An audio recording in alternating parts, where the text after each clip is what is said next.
it doesn't matter how good or bad the season has been.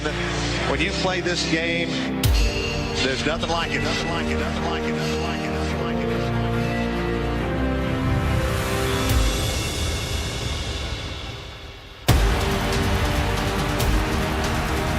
Bama wins on what will be a most emotional night in Crimson Tide football history.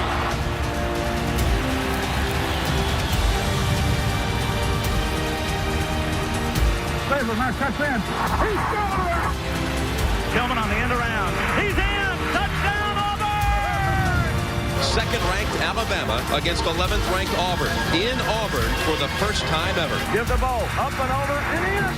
Van Tiffin has won the ball game. Play action fake, rolling right to throw to Church. Touchdown! Here's a good snap. It is blocked. It's caught on the run. No, returned by Chris Davis. Davis gets a block. Chris Davis, an answered prayer.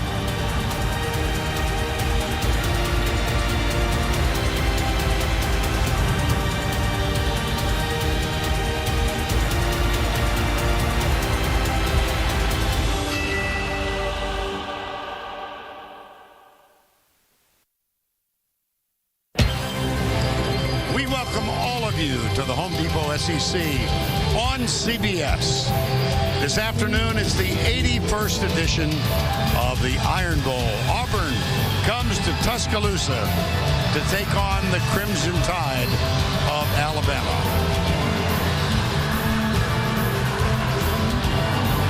This game gets folks in this state stirred up.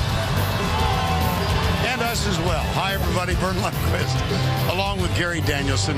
Well, this is rivalry week across the country, and I think Gary and I have seen most of the rivalries or have been a part of them.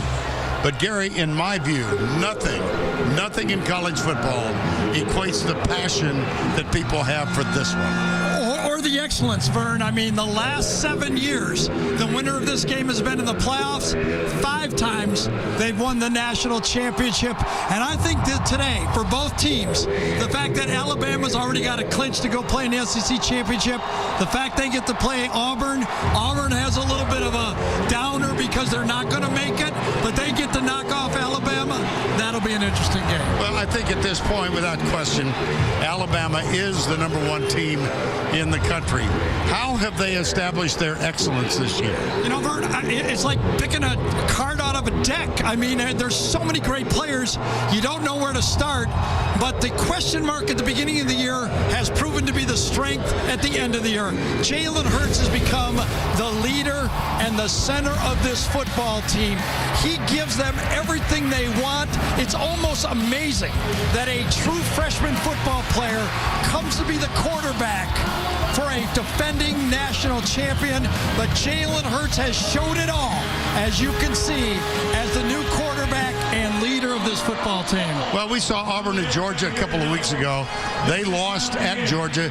That knocked them out of the championship aspirations. And there have been questions about their quarterback for this game. Jeremy Johnson is going to be the starter. Jeremy Johnson started this game a year ago. He's been through a lot of tough.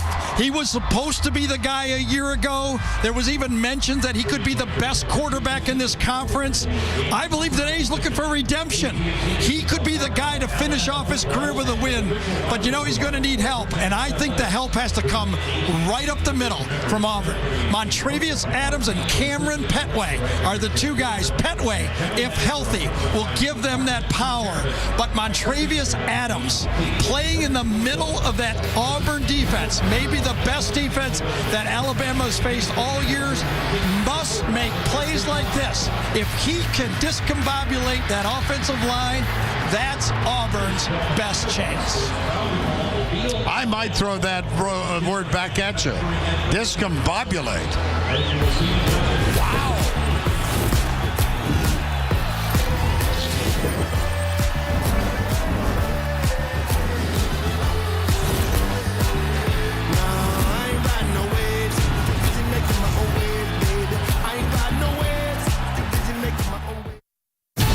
The Home Depot SEC on CBS is sponsored by DirecTV,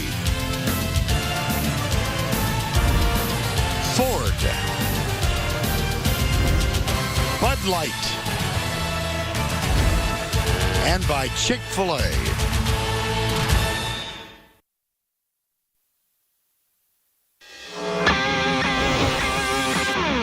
Now it's kicking in. Pure adrenaline. No one's ever 15, 10, touchdown! Tide and Tigers fight for Rainbow bragging rights. Jalen Hurts breaks away. Statement time for Alabama. It's the Tigers versus the Tide. This is the Iron Bowl on CBS. Pure adrenaline. 81 times they have met or will have met by the time this one is put away. Alabama and Auburn. For more on this rivalry, here's Allie LaForce. Vernon, Gary, this is a rivalry game that not only divides the state of Alabama, it also divides some families. Auburn star kicker Daniel Carlson grew up in a family of die-hard Alabama fans and alum. His grandparents and his parents all graduated from Alabama. They even named their family dog Bama. But when Bama didn't offer him a scholarship, he signed with Auburn in 2012. It created such a divide in the family that his grandfather, Deacon Jones, refused to ever watch him play at Auburn until this season during the Vanderbilt game. Well, before today's game, there was 3 generations of their family down on the field. Now, keep in mind, his parents will be sitting in the Auburn family section, but his grandparents, decked out in Alabama gear, will be sitting in the A Club. And what makes this better and with the family before the game was his little brother Anders, who is already committed to kick for Auburn next season. Makes it very interesting. It's going to be fun to see how that family interacts after this game. Indeed, Allie. They are from Colorado Springs, the parents, and Anders and Daniel. Now, if you want to have a perfect Thanksgiving afternoon for a football game, welcome to T-Town. 60 degrees, winds northwest, 5 to 10 miles per hour. Absolutely perfect. Alabama leads the series, the first meeting back in 1893. The winner of the last 7, as Gary mentioned, went on to play a national title or college football playoff. There was a cessation of hostilities for 48 years, had to do with payment of players back in the early 1900s. Ardarius Stewart is deep. Daniel Carlson will kick off. Gary Dieter and Ardarius Stewart. Auburn won the toss. They deferred until the second half, and this one is underway. Gary Dieter at the goal line. Looks for a block from Stewart, gets a little bit of one, and Dieter, graduate transfer out of Bowling Green, gets it back to the 25. Marshall Taylor, number 26, made the tackle. Well, welcome to the Chick-fil-A starting lineups. And Gary, you mentioned in the opening Jalen Hurts. Well, all the way through the fall, there were whispers that he could emerge as the starter. I guess he did. He has just had a brilliant freshman season out of Channelview High School, where he played for his father. Channelview, a suburb of the Houston area. First down 10. Out of the spread. Damian Harris is the starting running back. Here's Hurts. Got him. It's Gary Dieter. Mentioned he is a transfer from Bowling Green, where he caught 94 last year. Well, that was a nice window, and you can see that that ball was put exactly into it, catches it, gets in rhythm, and establishing the quarterback on the first play of the game. How about that? Empty backfield, 4 bunched to the right side. Hurts goes left. Good defense. Offensively for the Alabama Crimson Tide. Up front, Corin Curvin gets a start at right guard. He is the 5th starter at that position so far this year.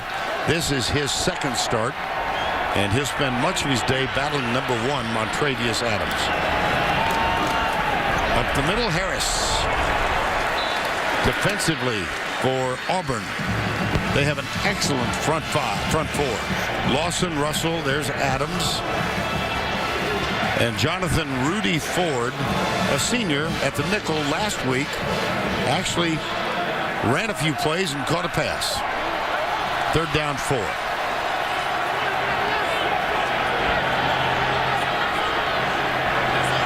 O.J. Howard joins Calvin Ridley to the left side.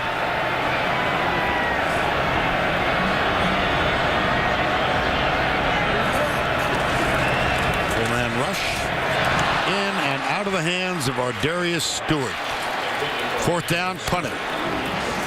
Had him, and it was a catchable ball. Spread out the Auburn defense, slant, and one of their go-to guys. When you talk to the Auburn staff, they said it's not real hard. Auburn runs the ball up the middle. They run with their quarterback wide, and they throw it to number 3 and 13. That's how they do it. Here's the junior J.K. Scott. His average punt per game, or per punt rather, 48.5. He's out of Denver, Colorado. Stephen Roberts is deep. Got it. He's loose. One man to beat, it's Scott. And Scott does knock him out of bounds, but a special play from the special teams. What sticks out, it was a poor punt, but he attacked the catch. Watch him aggressively go after it. He's in top speed. Once he breaks the initial, we all thought up here he would score, but shoved out just in time. That's a 36-yard punt. Did he step out earlier? Let's see. They marked it at the 21. Well, something's up. I think he stepped out at the 21. Okay. Roberts' previous long punt return, 16 yards. There it is. Right there. Right at the push, 21-yard line. Yep.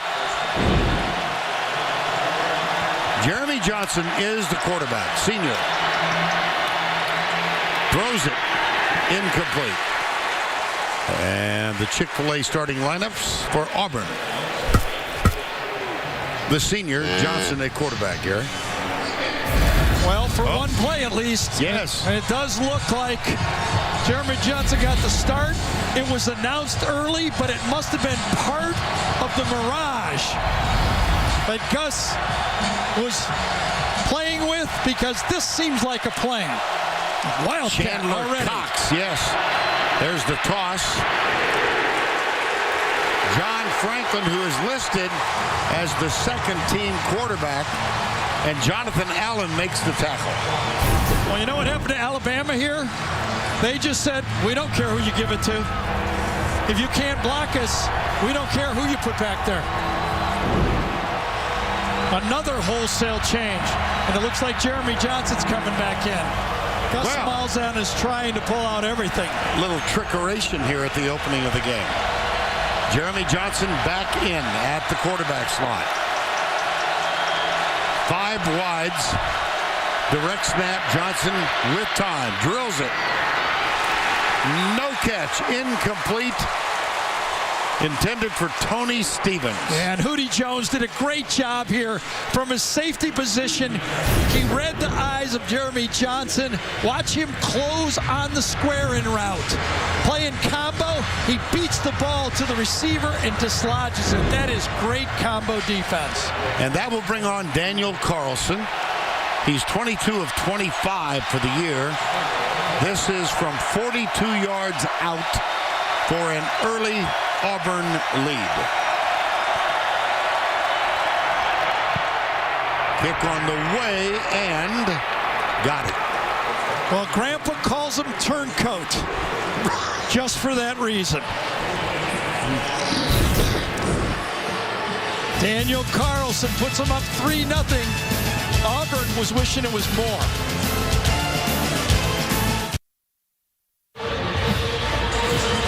Get the CBS Sports app for inside access to Auburn, Alabama, or your favorite team from signing day to game day. You'll get instant coverage of every moment from every angle. Download the CBS Sports app today. A 59-yard punt return set up the 42-yard field goal. Daniel Carlson. And he is a finalist for the nation's top kicker award. Zane Gonzalez out of Arizona State. You handle the last one too, okay? Thank you very much. Go for it. It's because it's your final year. You can have those all the time. I'm on a roll now, huh? You are so helpful. Darius Stewart and Gary Dieter are beat back, and Carlson will kick off. The last was returned. This one won't be. Kaboom! And now time for the Home Depot Tools for Success. Well, I said during the game that Dave Aranda, the defensive coordinator for LSU, might have given a game plan to the rest of the league of pinning in Jalen Hurts, controlling the edges. Whether you come from the defensive end or the slot, that is the game plan. When you talk to the Auburn defensive coordinator, Kevin Steele, he said, you must defend from outside in and then depend on your defensive tackles to win. There's Kevin Steele, was here for a couple years. He knows Lane Kiffin and Nick Saban intimately. Kevin Steele is the son of a high school coach. All 5 high schools within a 60-mile radius of Tuscaloosa. Out into the flat. Trayvon Diggs. He's a freshman. Stephen Roberts. Kevin Steele, defensive coordinator here. Then moved on to LSU. But look how he's the spots he's filled with Nick Saban. Yes. And he, he said, I talked to him on the phone, that you must get some tackles for losses. That's Damian Harris. He doesn't get much there. There is a flag.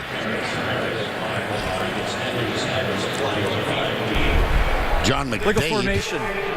Number 74 offense, left tackles, not on the line of scrimmage. 5-yard penalty, second down. The tackle must get his helmet to the hips of the center. You can see how deep Cam Robinson was on that. Good call. So that cost the Crimson Tide 5.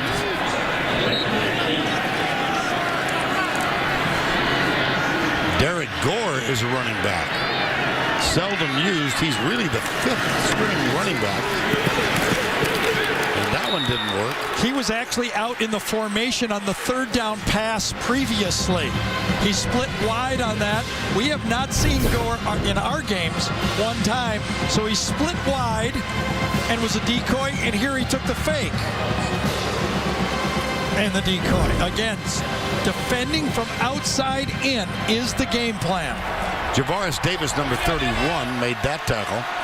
He is on in place of Joshua Holsey, number 15. It's 3rd down and 12.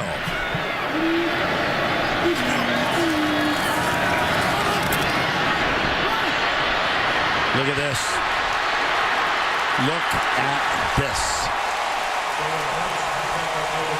Boy, he can hurt you so many ways. One of them, obviously, with his feet. Well, it's a little bit of a double-edged sword for Auburn. They know in passing situations, Carl Lawson in the pass rush has to become a factor. But when you do that, if you run by the quarterback, he's so skilled. Here's our Darius Stewart out on the right side. And that's a quick hitch out near the 50. Well, Montravius Adams will demand a lot of attention.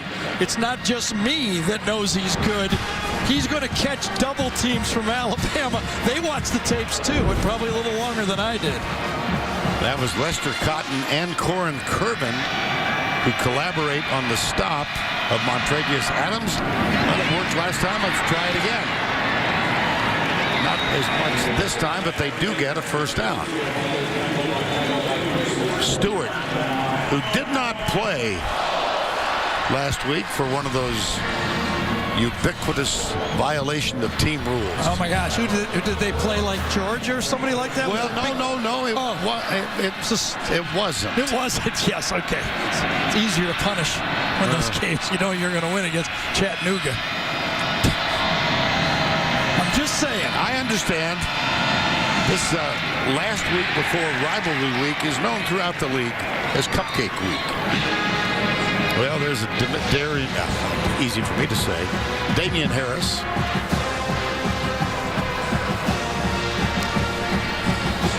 Going back to Montravius Adams just for a minute longer, even though he gets the double teams, he has to be disciplined to know when he's getting double teamed, someone else won't be and be available. You have to continue to hustle through the double team. Bradley Bozeman, the center, handed off to Stewart, sprints through and tackled inside the 30.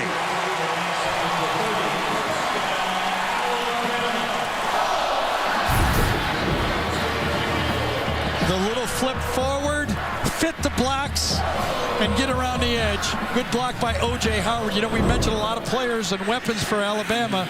We haven't mentioned O.J. Howard, and he's always a weapon in big games. Oh, it hit him. Fumble. The snap hit him as he went by. Yep. The timing on that is so critical. Yeah. Calvin Ridley had the ball hit him in his hip as he went by, and almost disaster. I think it was a play early in the season when the backups were in that the ball hit one of the receivers, either Ridley or Stewart or a backup receiver, and that's when Nick Saban had his tirade against Lane Kiffin. You probably can say it. I can't say it, what it was that day. Nothing can happen to you. Oh, goodness, Cam Sims. Oh, dear. Is that going to be... And no flag so far. Jonathan Rudy Ford, number 23. It looked like he was out of bounds, and then it looked like it might have been the face mask. It was neither. Good no call. The initial contact was when he was on the field, and then I think that's a great no call by the officials there. Third down 4. See, the substitution by Alabama allows Auburn the opportunity to substitute. Whistle. This is no free play. The whistle. I see Lane Kiffin down at the 23. Offside. Number 1. Contacted the neutral zone prior to the snap. 5-yard penalty. Third down. Well, Lane Kiffin knows that Montravius Adams has to be the middle of the game plan with that offensive line.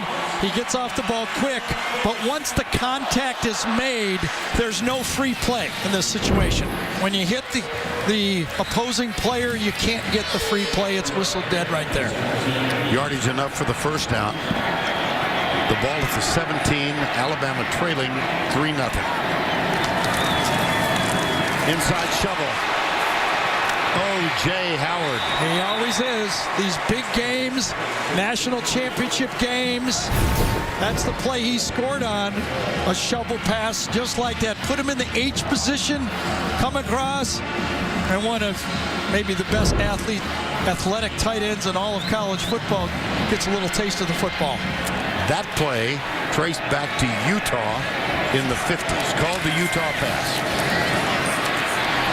Oh, boy. Tackles for loss. Hang in there. If you're a defense playing for Auburn, you know they're going to hit a couple of them. This time, Jonathan Ford off the edge, plays it safe, plays the quarterback. I think if you're coming off the edge like we saw in the LSU game, you have to think quarterback number 1 and then go to the ball carrier. Well, let's take a look at Auburn's red zone defense. Third in the NCAA. 11 touchdowns on 33 trips. They are outstanding. The Verizon red zone defensive numbers. 3rd and 7. Definitely man-to-man at the bottom. It looks like they're going to come after him with the bare front. Yep. Quick flip. Boy, what a secure tackle on Damian Harris. Javaris Davis, a backup. He's a redshirt freshman. Well, he does a nice job at turning over his receiver. When his receiver goes inside, he takes the next guy coming out, and that is a heads-up play and a better tackle. And here's the reason Daniel Carlson was not offered an Alabama scholarship. It had been given to Adam Griffith, who is a redshirt senior, 14 of 20 this year. This is for 29 yards out and a tie game.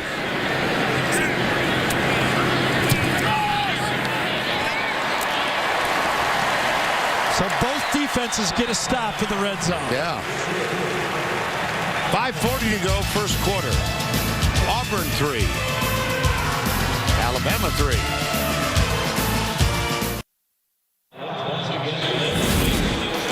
Doubleheader tomorrow, the NFL on CBS. League game early, Cincinnati at Baltimore. Got a nice note earlier today from Tracy Wolfson. She and Jim and Phil will be in Oakland, where they will take on Cam Newton, Auburn grad. And it all begins with JB and the quartet. The NFL Today presented by Southwest Airlines. Stephen Roberts, number 14, thought this kick was not good. Watch him signal no good. He did not have a great angle of it because we took a second look at it, and it was good. Close, but good. And remember, when it's over the goalpost, the top of the goalpost, it is not reviewable. It has to be below the goalpost to be reviewable.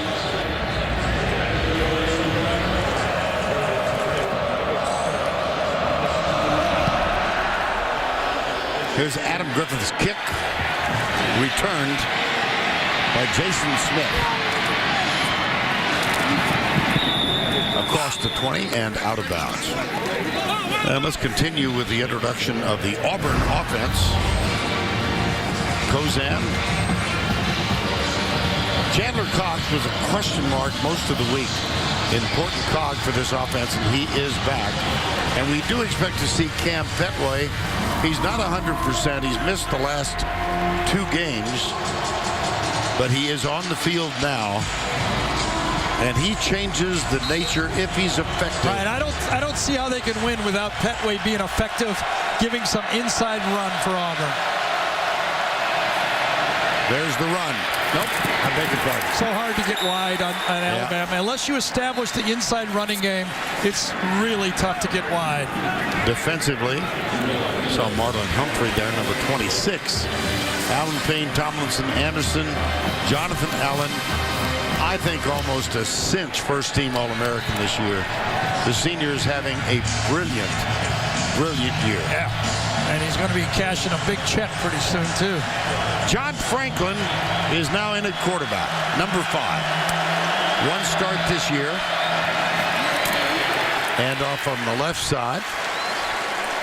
Well, the pride of this Auburn offense is the physical play of their offensive line.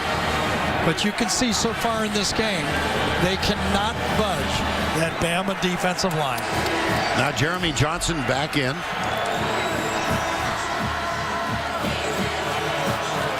Had such high hopes when he opened the season a year ago as the starter, but 6 interceptions in the first 2 games.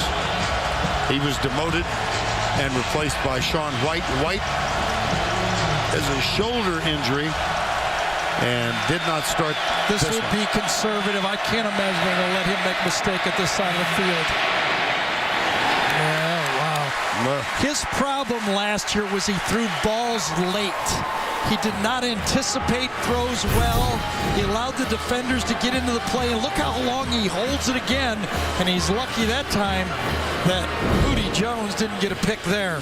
You know, that's one of the deadly sins for a quarterback. If you can't anticipate a throw and throw it just before the receiver gets open, you're very unlikely to get him. We're 2/3 of the way through the first quarter. 3-3 here. Auburn used a 59-yard punt return to set up a 42-yard field goal. They took a 3-0 lead. And then Alabama just came back with the counter. And here is Trayvon Diggs, the freshman, tripped up. 39-yard punt, 8 on the return. 4:17 to go. First quarter of play.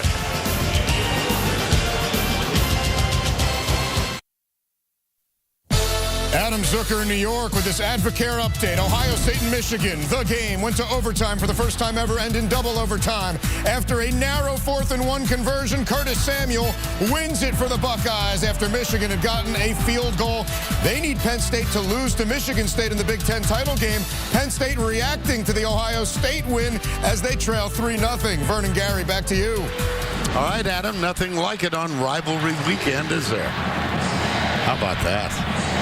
And as you see, if Penn State were to lose to Michigan State, the Buckeyes. Well, you can tell this Alabama crowd here couldn't care less. They think their team's in. Used to be we'd get a score like that and a big crowd reaction. Not today. That's right. Jalen Hurts, 3-3 din.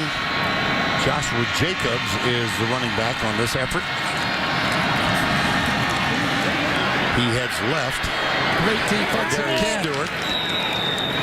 Yep. And Javaris Davis, another tackle.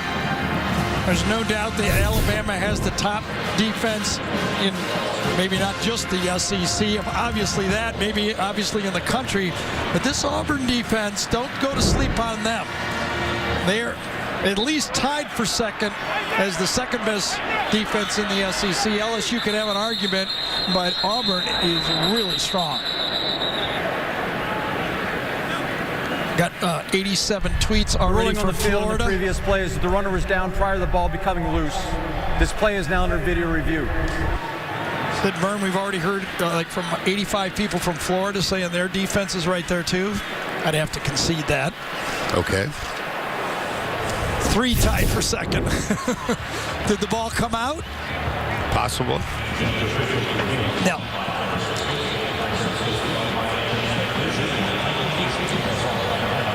Al Ford is our replay official.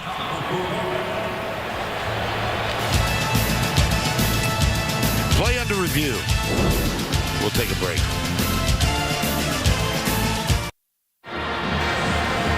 A 3-3 game, and while we were away, the original call on the field was confirmed. So it's second down and 11 or 12, depending on how they rule this. But here is Stewart. There's the contact with the ground, and Alabama retains possession. 3:46 to go, first quarter. And another negative play for the Auburn defense. Exactly what Kevin Steele, Gus Malzahn was hoping for early in the game. Joshua Jacobs remains at the running back position. Hurts goes deep, got a man wide open. Darius Stewart stumbles, stays up, and surges forward to the 16-yard line. For a wide receiver, there's 2 ways to get open. You can get open early at the line of scrimmage, or you can get open late down the field. This is a get open late play. They get in tandem, break out to the outside, and really give that defense problems. First down after a 40-yard gain. That's Dieter. Hurts. Too much time. Damian Harris in for the touchdown. Alabama.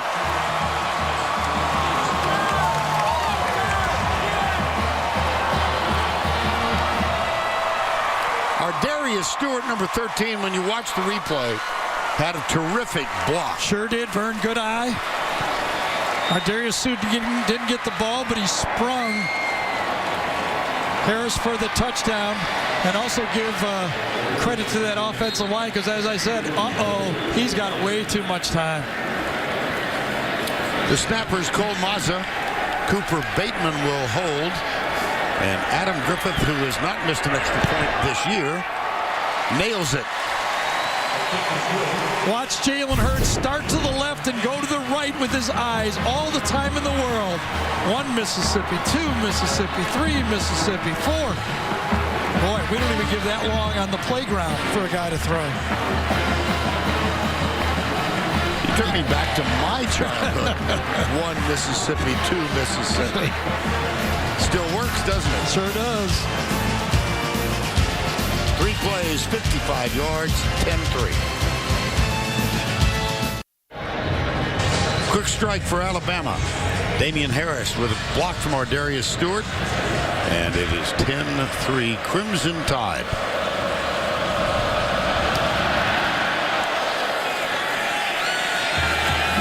Touchback.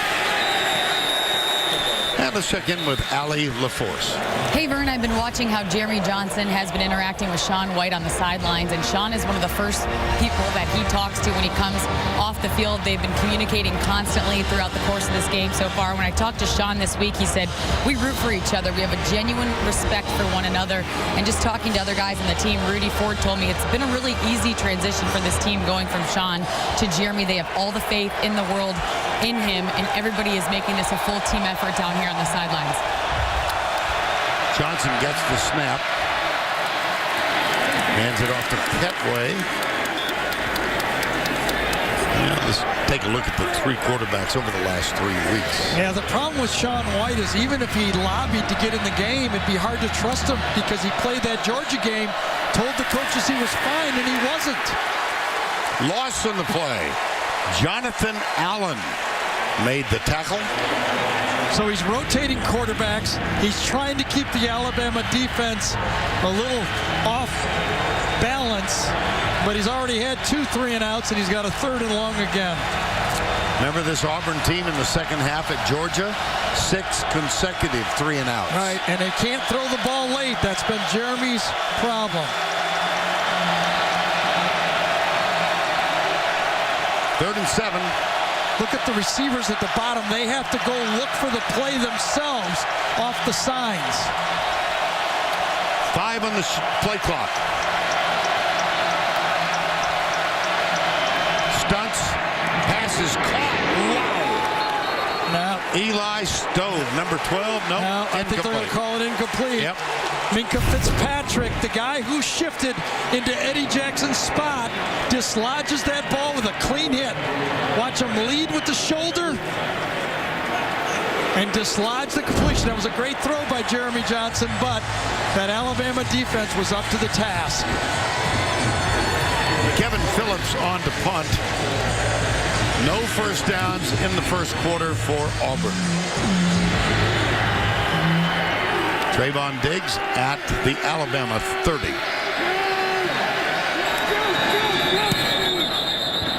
Bring it back.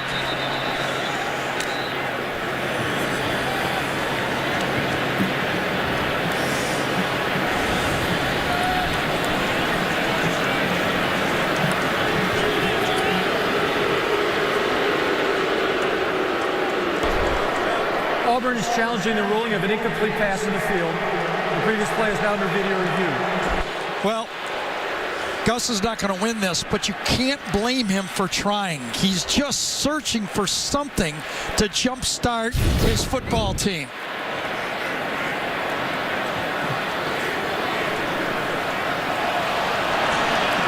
I don't think there's much of an argument.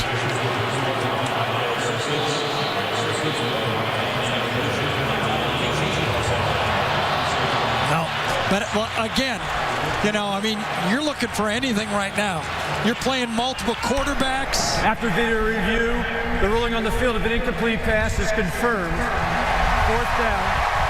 Auburn will be charged their first time out of the half. Just a little point by Minka Fitzpatrick right there. Not only did he get the hit, but he also had the ability, and he kept his wits about him. He reaches out and actually pokes the ball at the end of that play. So it's 4th down again. 4th and 7. And Trayvon Diggs at the 31-yard line.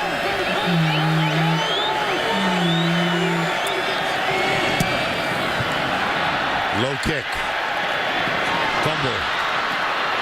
Diggs tries to, he gets a block. And there is no flag on that play. My goodness. Tony Brown delivered, as they say, a blow. No flag, clean block. But I mean, it might be reviewed. This could be targeting a defenseless player. Watch this. He does hit the front of the player, but his helmet hits the helmet of the Auburn defender. That could be a targeting and should be reviewed. Defenseless player, peel back block, helmet to helmet. That's going to be very close, and I think Al Ford will take a look at it.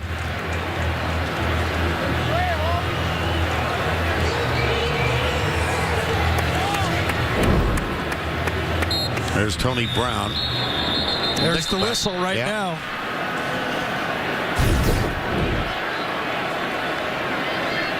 Helmet-to-helmet blow, and that is going to be, I think, targeting. He's going to be out of the game. Is under video review.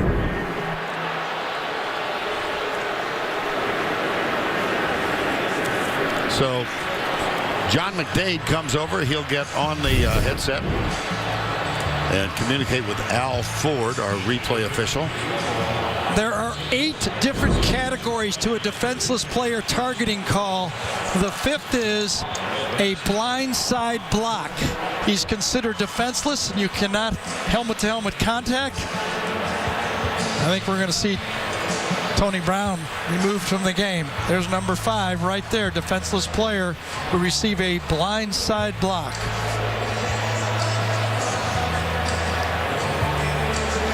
One more look.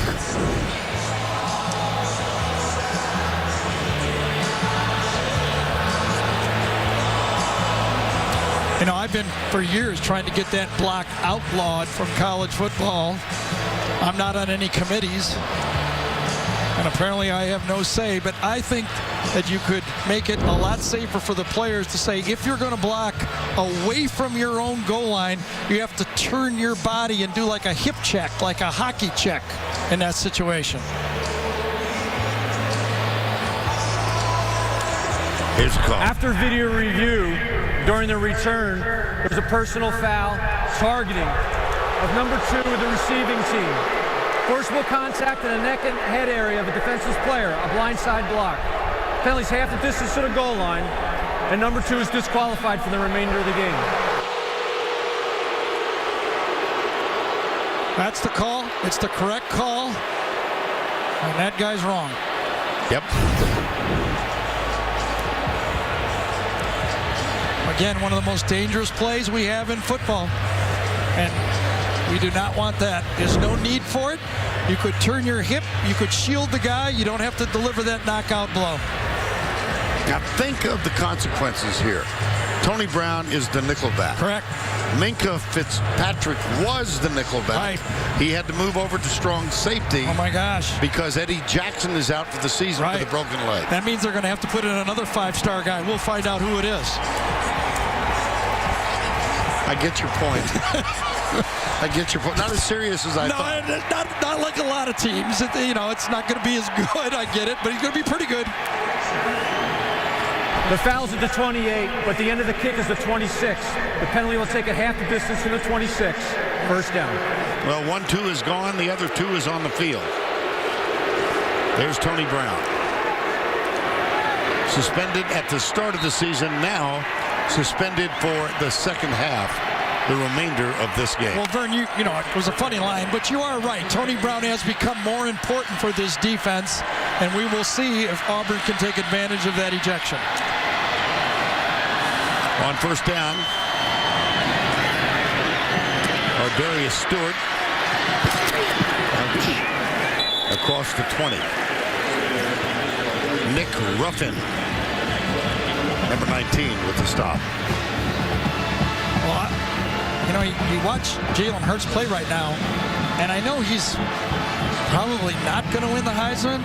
I put probably in there, but who's really playing better quarterback than him right now? I mean, he is leading his team to a national championship possibility, and there's been some fade at the top. Fumble. Got it back. Damian Harris, true bounce right back to him on the toss from Jalen Hurts. Ripped from behind, but he got him back that time. I think it was Carlton Davis that ripped the ball from behind, but good bounce for Alabama. Well, you talk about the talents of this young quarterback from Channelview, Texas. He's now hit 11 passes in succession. Nick Saban saying yesterday the thing he most admires about Hurts is his calmness. Well, you noticed that early in the year. I did, but it's easier to be calm when you're 6'4", 220 pounds, and you run a 4.40. I will say that too. I'll get your point. Here's You're the guys. suggesting that I'm not calm? No, well, he's calmer. You know, I guess it's still going to be Lamar Jackson. He hasn't played the competition. Jake Browning has had a great second half of the season. We have reached the end of one. 10-3, Alabama. We'll return to Tuscaloosa after this message and a word from your local station.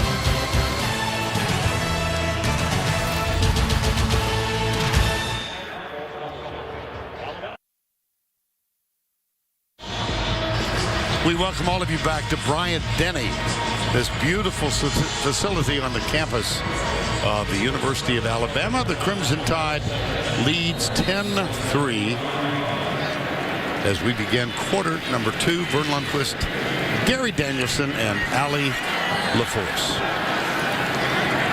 Bo Scarborough now, he was a question mark with an injury coming in. He's the largest back for Alabama and can be a force. Here's Hurts back to throw. Oh, dear. Got it. Intercepted. Intercepted Yes, by Daniel Thomas.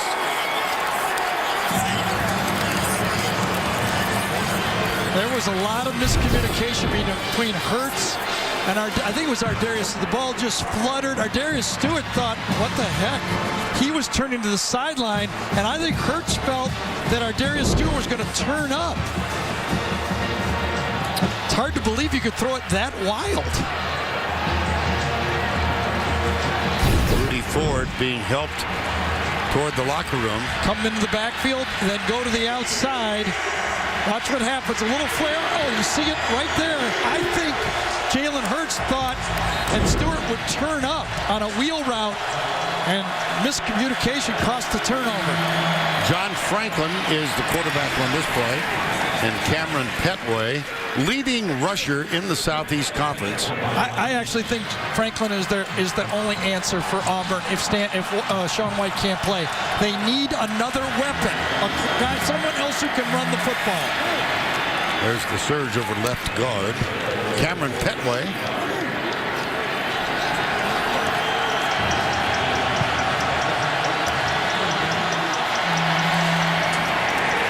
Got him.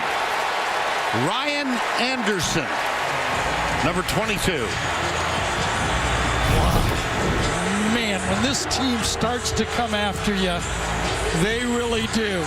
Anderson comes off the edge. Delvin Tomlinson comes inside, and you have a stop. As fast as Auburn was trying to run it, Auburn said, we don't care. We're coming upfield. You better block us. They're going to try the field goal with Daniel Carlson, 52 yards. His longest of the season is 43. Snap is back, the hold is good, and the kick is good. Wow. Turncoat just put one through, and that's why Pat Grandpa says, I've gone from hating Auburn to just disliking them now. 10-6. Pretty calm about it, isn't he? Yep.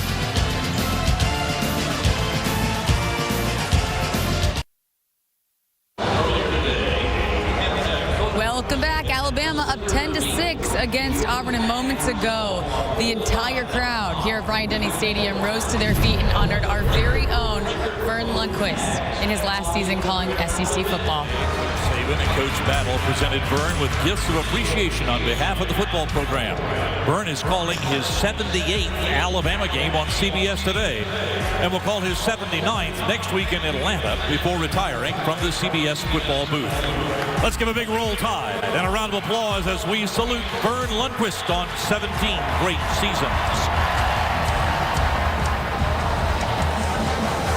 You want to mention it, or do you want me to? There was a little smattering of boos right off. It's a tough crowd, aren't they? They are a very tough crowd. Well, they've lost one game all year, and that's what happens. They have some passion. They have as we've noticed over the years. You know, but we got a lot of people that want to meet you. You know that, don't you? Not just me, not just the crowd. Where are you going now? There's a lot of people that might want to meet you. Oh, my gosh almighty. My God almighty. Ladies and gentlemen, Joe Willie Namath. Yeah. Hey, Joe, good to see you. Yes. Good to see you. Good to see you, too. Almighty, get to hug him. You know, I've watched him so many games over the years. I want to thank you. Thank you.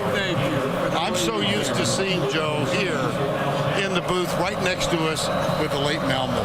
Oh, Mel Moore, you know he loves you too, buddy. Right now, yes. Hey, Joe, stick around with us. Be third man in the booth, okay? Well, thank you. Give me a headset. Yeah. Let's come on over Let's with do us. it. Here's the kick. Wow. Now you can define thunderstruck by me. What a great thrill. Okay, Joe has joined us. This is the ultimate three-man booth. You know, the next time you come back next year, we can break curfew the night before the game, right? You'll know the spots to take them, too, won't you? You know me better than I thought you did. Joe, we had to have you in. We brought Peyton in, so we said we have to balance this out when we do an Alabama game. Oh, man, you balanced that out. That man is something special there, boy. Well, can you watch? Give us your eye view of what we're going to see here with this new Alabama offense and this special quarterback here, too.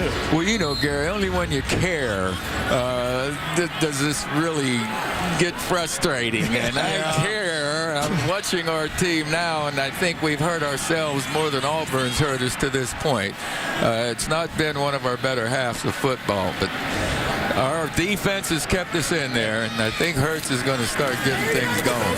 There's O.J. Howard cut down out on the right.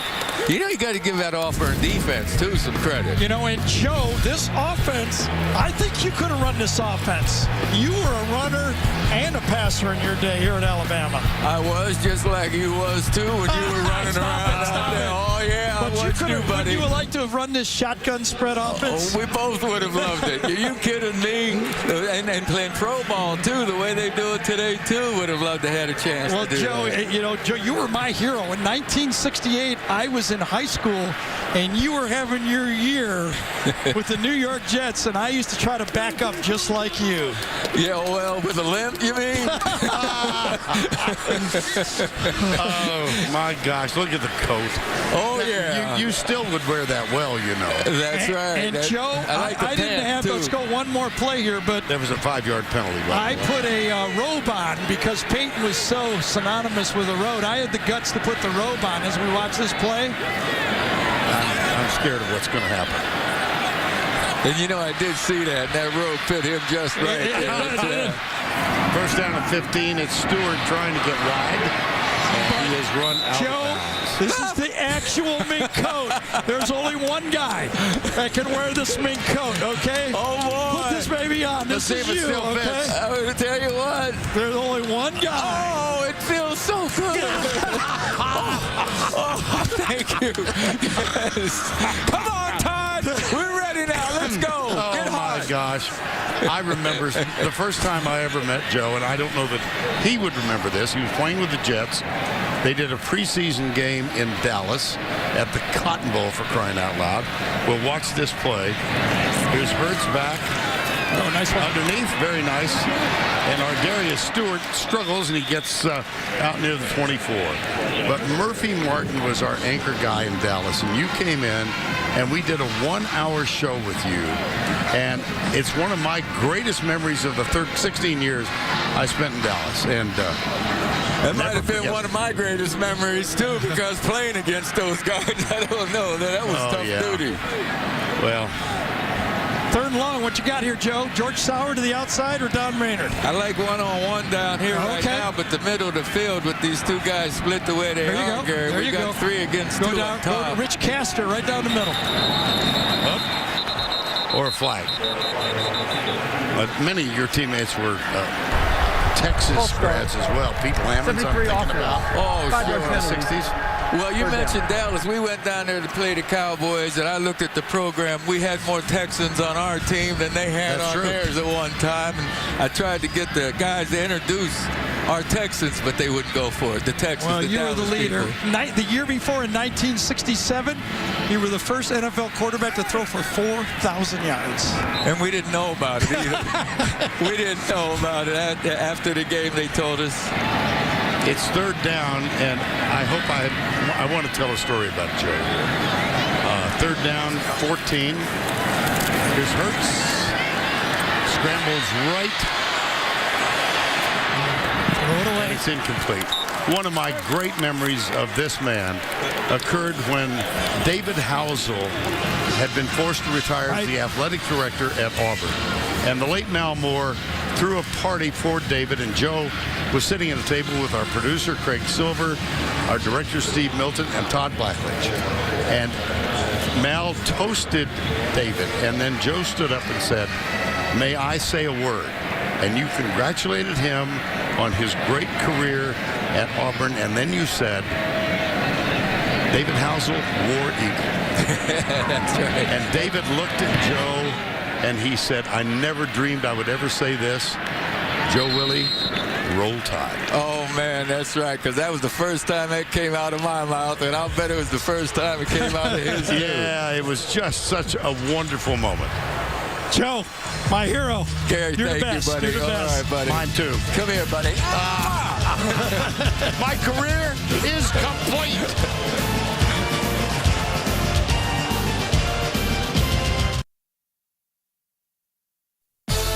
Adam Zucker with the Heisman Watch, presented by the new Nissan Titan. Is Lamar Jackson still the front runner? 4 turnovers, including this fumble late with the game tied that set up the game-winning field goal for Kentucky in a big upset today. Deshaun Watson trying to keep Clemson on track for the playoff against South Carolina tonight. And J.T. Barrett's numbers in the thriller over Michigan. 1 less rushing yard, and Ohio State would have lost to Michigan. Vernon Gary, back to you.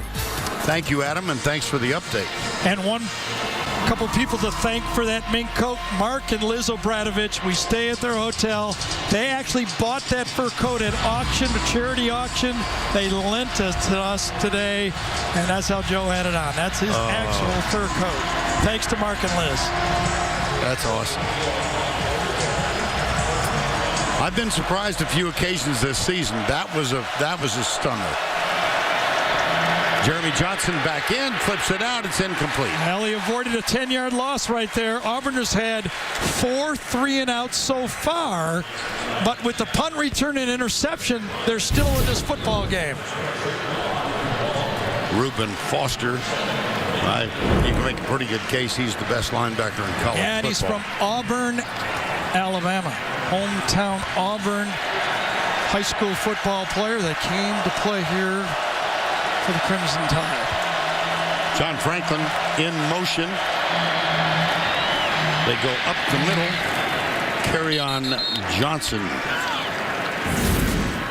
Well, Reuben Foster thought he was going to attend Auburn. He's from Auburn, Alabama, so he got the tattoo.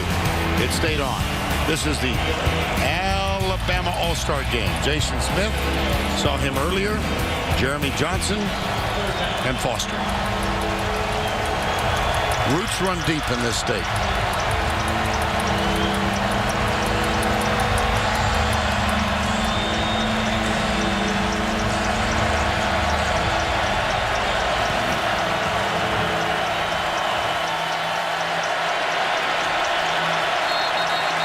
Remember when Alabama used to have trouble with the no-huddle offenses?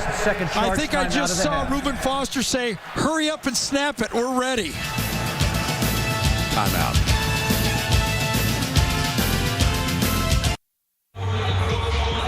Wednesday on Survivor, a special advantage comes into play for the first time ever. See how it can change the game. Wednesday at 8, 7 Central, only CBS. Well, how about this Alabama defense? Yeah, I think everything's already been said that you could say about for the last 9 years. Last touchdown, October 22nd. Trevor Knight off the back foot. Caught by Christian Kirk. Well, I always think there's 2 parts to the formula to beat Alabama. You have to be able to match them in the offensive and the defensive line, at least be willing to play physical football. And the second part, you better bring a quarterback. And the second part is the challenge for Auburn today. Jeremy Johnson is the QB. 3rd down, 7. Johnson under pressure, hit as he let it go. That's going to be an incomplete pass. And that's going to be their other #1 draft pick. Oh, they called it a fumble. Oh, my gosh. Yes, they did. So a turnover. Perhaps. It will be reviewed. Tim Williams did hit Jeremy The ruling Johnson. on the field is a fumble, recovered by the defense. First down. The ball went forward. Now the question is, was it the impetus of the tackle that made it go forward? We will see. Tim Williams coming from the left. I think he threw it. First glance by me was he threw it. Yeah, his hand's coming forward. That's going to be an incomplete pass. Tim Williams actually got there before Jeremy let it go, but Jeremy had enough strength to follow through with the football. I concur. Yep. Another good stop by the replay booth just to make sure. And actually the officials on the field did a good job. After review, the passer does start his throwing motion forward while under control of the ball. This is an incomplete pass. Fourth down. John McDade's crew did a nice job. In that circumstance, they're on the instruction of call it a fumble, let the players finish out the play, and then replay can fix it. Well done. Kevin Phillips on. Lightning quick Tim Williams. Yes. The new breed, the tweak in the Alabama defense is a player like number 56. Phillips, still no first downs for Auburn in the game. Fair catch, called for and taken at the 19. Two ways to look at it. No first downs in the game, but they're in the game. 10-6, Alabama. Adam Zucker in New York. Coming up on the Geico Halftime Report, Rick, BJ, and I will get you caught up on today's action, including Curtis Samuel winning the game in the game for Ohio State, keeping their Big Ten and national championship hopes alive. The big picture coming up at the half.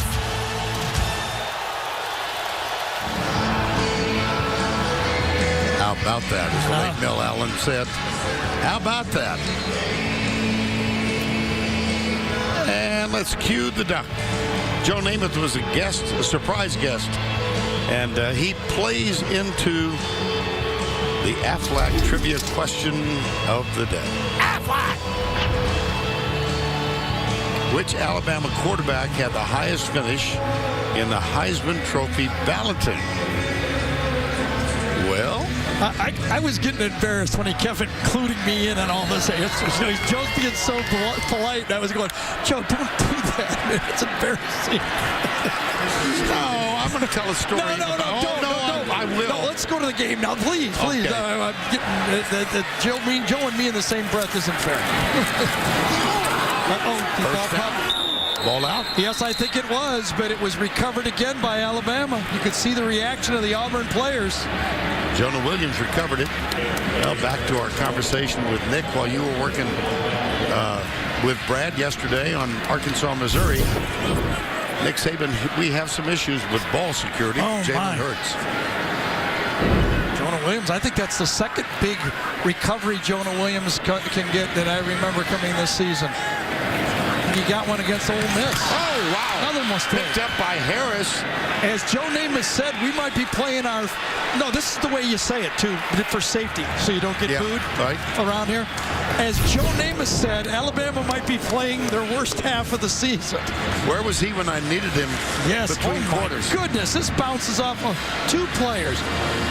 Incomplete, and it's going to be a completed pass. Yep. To Damian Harrison. How about that? It would have been better if it was just dropped. It would not have been a fumble. It would have been a pass. Harris makes the catch. Third down 5. Whoops. That's going to be against Auburn. The movement by Alabama that time was caused by Auburn. Corin Curvin, excuse me.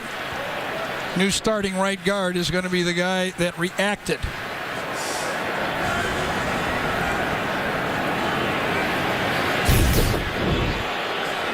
It's taking a little longer than we expected. The flinch Offside. First. Number 55 defense. His movement into the neutral zone causes the opponent to move early.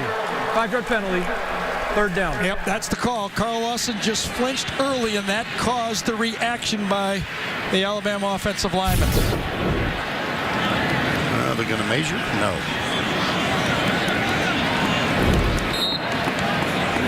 It's inches, inches, inches.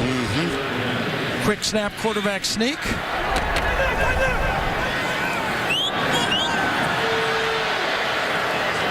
Now they load up with 3 out to the right. Still going to be a quarterback sneak, isn't it? Under center? Yes. Oh, boy. Well, he did get it. He bounced to the left. Now the ball's out again. He was not called down either.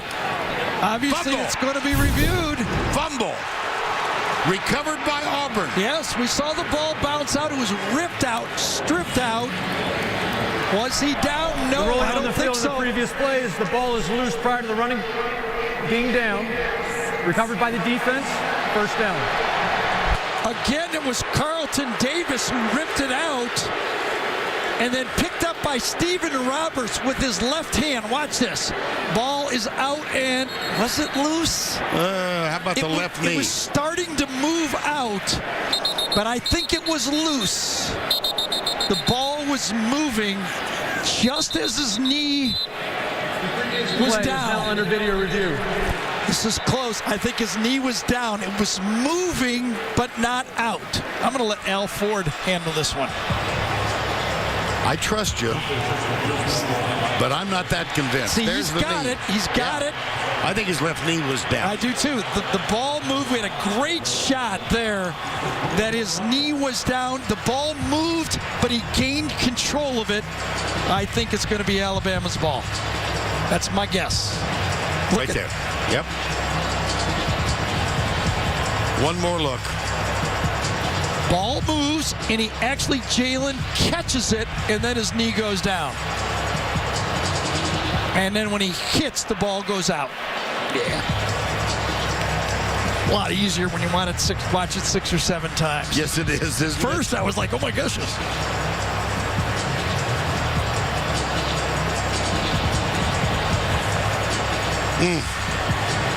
Again, the replay official is Al Ford. And he will communicate with John McDade.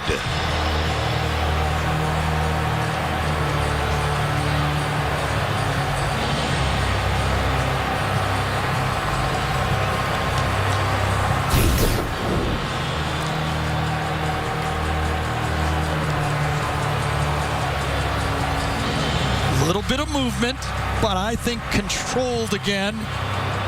And then the elbow goes down. Knee was down, controlled, and then the elbow goes down. I think both times, even if they say his knee was down, the ball moved, I think he re-caught it, and then his elbow goes down.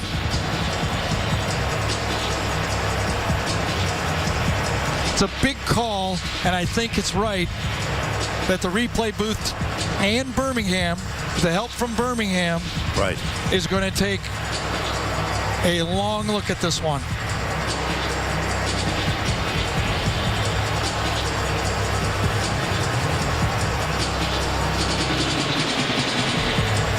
Of course, if Alabama keeps the ball, it will be a first down. Well, sloppy half. Gosh, yes. There we go. After video review, the runner's knee is down prior to the ball being loose. It's enough of a gain for a first down. Well, I think they got it right. Took them a while, as it should. Boy, at first glance, when I saw this, I said ball's out. And then as soon as Auburn, immediately recovers it, I thought they had a turnover, but Alabama keeps. Now you got to be careful of Lane Kiffin not throwing those hands up early. Little play action deep ball. When I talked to Kevin Steele, he says the one thing he doesn't want to see from his old friend Lane Kiffin is those arms going up in the air before the quarterback throws it. Stewart. Oh, that's a lateral. Lateral to him. He pulls up and throws it. And it's caught by O.J. Howard. Well defended, though. If you're Auburn, Auburn, and I knew that Lane Kiffin was going to try to dial one. Just had the feeling. But a great job by playing honest by Stephen Roberts. Stays back. If Alabama's going to run a trick play, you'll take a first down if you're Auburn and survive it. Harris reverses field. Spin move, tackled just shy of the 35 by Stephen Roberts. When we talked to Lane Kiffin a few weeks ago when we here, he said he thought Damian Harris had the best vision of any back he's coached. And you could see it right there, how quickly he decided to go the opposite direction. He backs into this one. Lane Kiffin. Boy, and his name and rumors about where Lane will be next year are everywhere. Heard that. From Baton Rouge to Oregon, and probably everywhere in between. Did you say Oregon? Oregon. I know yes. that. And Oregon. And both. Oregon, yeah. I bet you Nick Saban is not comfortable with those rumors going on in the midst of a championship run. Second down, 11. Play action. Hurts. Way too high. Almost picked off again. Trey Matthews. Boy, I tell you, Jalen Hurts threw this ball when he was running, and Darius Stewart goes with the vertical, and Trey Matthews cannot come down with the catch. Wow. You're talking about some athletes on the field out here. Third down, 11. 10-6 with 6:41 to go before the half. See the total yards, that top line? 204 to 10. Blitz. Hurts. Intercepted. Picked off by Daniel Thomas, his second of the game. His second of the season. And he is still running and is down at the 40. Wow. Receiver fell down on the play. Just as he breaks out of his route, that's why the ball looks like it's such a poor throw. The receiver, as he breaks down, falls down. See that? Right as they get the two receivers for Alabama bump into each other, and that causes the interception. Poor spacing. Two players get directed in the same spot, and that's why the Auburn defense does a great job of redirecting two Alabama players and forcing the turnover. That's good defense. Now then, Auburn still looking for their first down of the game. That's Kerryon Johnson in the Wildcat. He will run it. Bounces it out to the left. Looks for blocking help and gets it. First down, Auburn. And Auburn will go fast now on a first down. The first down is basically on a busted play. John Franklin in. And the first down effort to the 25, Kerryon Johnson. The Auburn receivers will block to the whistle, and they were. Second down. Positive yards, 7. Total plays, 17. And the longest. Now, Alabama hurries to get a player off. It's Tim Williams. And he makes it.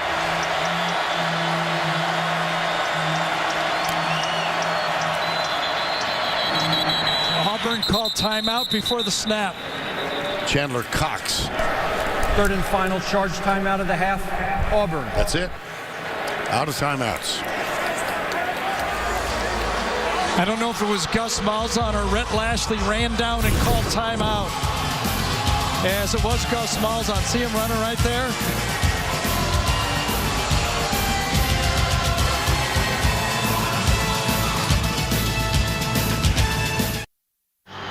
Well, we're a few minutes away from halftime, and we will go back to New York for the Geico halftime report. Adam, Rick, and Brian ready back in our New York studios. And during the break, Nick Saban doing a little coaching. Jeremy Pruitt in the hat with the gray top over it, defensive coordinator and Nick, but it's Nick's baby. It's his defense. Jeremy Johnson, the quarterback. Flips it out. Left side. That'll be short. Third down. Yeah, Ronnie Harrison does a great job that time. Strong safety. Talked to a lot of offensive coordinators. The first guy they circle as being a difference maker is Ronnie Harrison.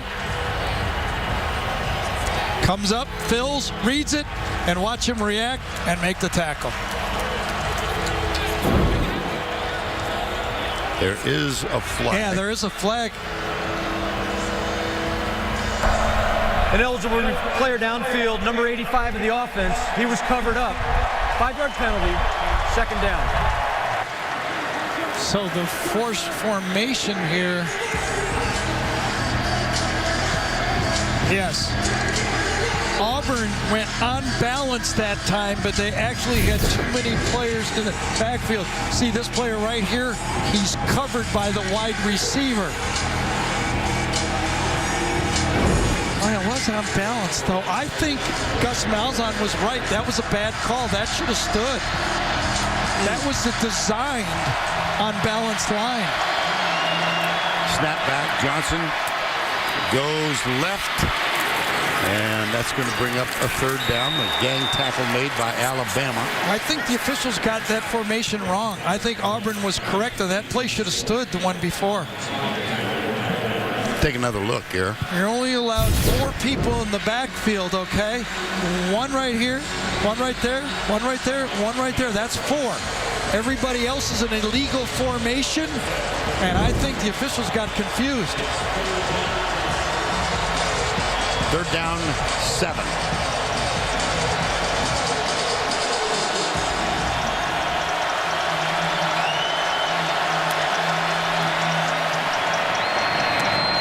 Inside, Eli Stove. Well, you can see the Auburn offensive play caller, Rhett Lashley, does not believe his line can pick it up. So they are throwing the shortest passes possible, and Alabama can sense it. They're not backing up 2 feet, and Mika Fitzpatrick comes up again and makes the clean tackle. There's Rhett Lashley, offensive coordinator, took over the player calling halfway through the season, done a nice job. So Carlson is attempting his 3rd field goal. He's hit from 42 and 52. Wind not really a factor.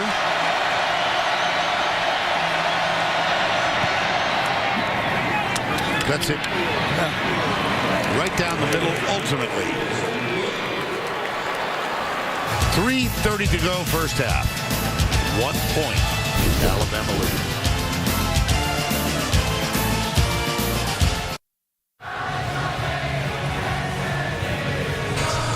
.30 to go. It's now 10-9. Daniel Carlson with 3 field goals. Sloppy offense for Alabama going against a very, very good defense for Auburn. And the kickoff coming now from Daniel Carlson, or Darius Stewart, and Gary Dieter are the 2 deep men. That's Stewart, number 13.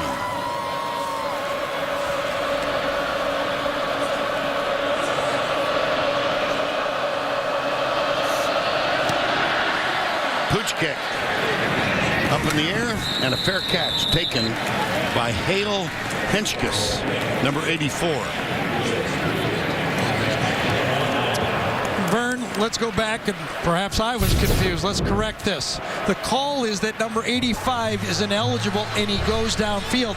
I thought that since the ball was thrown behind the line of scrimmage, he was allowed to go downfield. We're hearing that was the call. He was ineligible and he went too far downfield. I thought since the ball was thrown behind the line of scrimmage, maybe it was just over the line of scrimmage, so it was the correct call. Yep. I think that is it. And that's what I think Gus Malzahn was saying. We threw the ball behind the line of scrimmage, but it was not. So Gus and I were wrong. You know. Company. Yeah, good company. What time is it? 10 after 4 Central Time.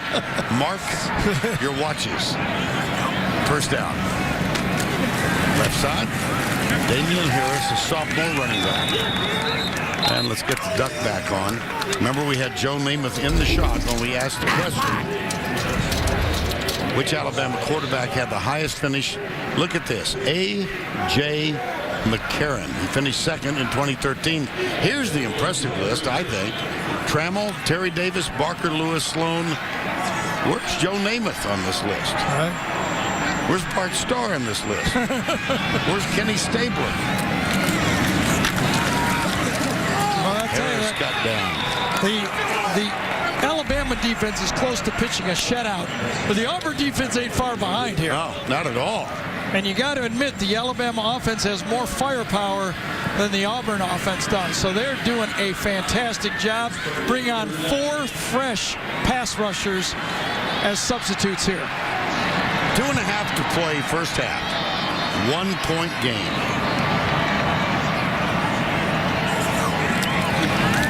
Hurts. Oh, he's got a man, yes. Beautiful throw. Calvin Ridley. Carlton Davis thought he had it, but he did not get it. Carlton Davis is going, I should have had it. I should have had it. He gets in position, turns around, swats at the ball, and misses it. Watch it. Misses it, and then he pounds the turf as, I could have had that. Great route. Remember when I said you can win early or late? That pass was won early. There, the pass to O.J. Howard gets a nice block. Gets another nice block. One of them was Ardarius Stewart. The first was Gary Dieter. Watch number 11 right there, and then watch number 13. That's the way they do it. You can do play-by-play and analysts on that one. Go for it. Finish it off. What are they going to do? Big games. Alabama likes to get the ball in the hand of O.J. Howard. Hurts breaks a tackle. This is what he does best.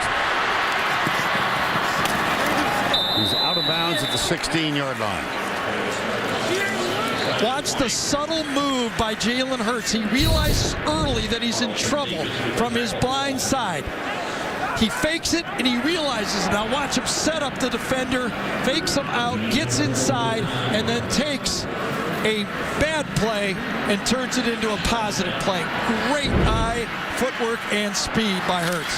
And that was Montravius Adams who whiffed. This is Carl Lawson with the tackle. Alabama all 3 timeouts remaining with 1:05 to go.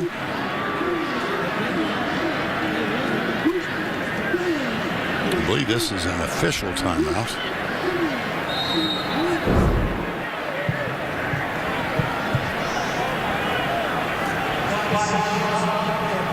Quit being off. 3rd down. Alabama has to be ready now because this clock will start.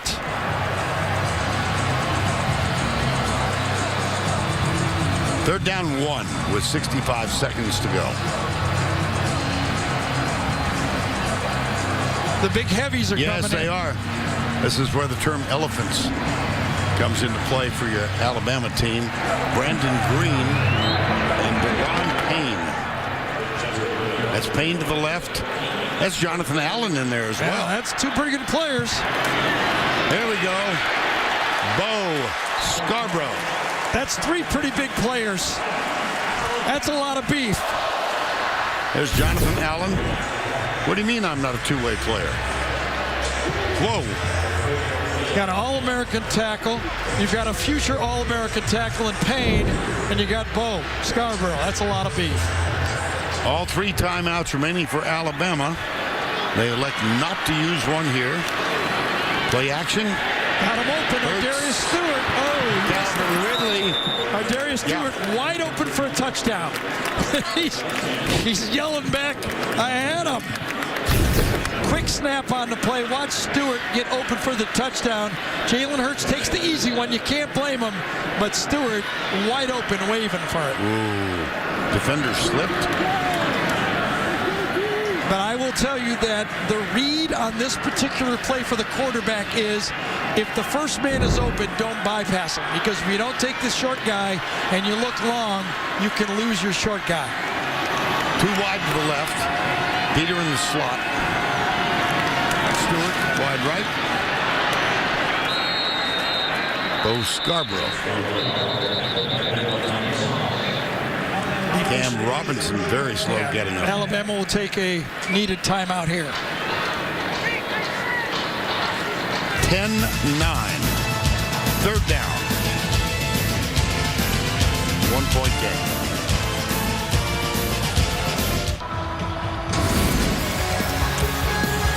Well, the offense. Go ahead, Gary. Sorry. A little bit of a mishandled day for this Alabama offense. A couple fumbles that they've gotten back, a couple interceptions. They've been fortunate to have balls bounce off of them, but 2 interceptions have kept this Auburn team in the football game, but they badly need to stop right here to get out of the half with just a field goal for Alabama. Third down 4.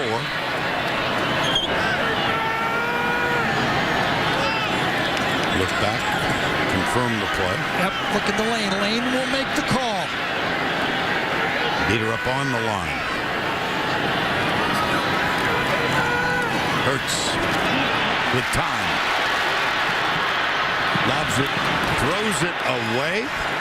Well, remember, he's just a freshman, and in that situation, I'm sure he's been grilled by Nick Saban not to get a turnover in the red zone. He tries to throw the Joe Montana pass across his body, but it sailed on him. If you're going to make a mistake, it has to be high where just your guy can get it. And Darius Stewart, I think, is still upset he didn't get the first one. Right.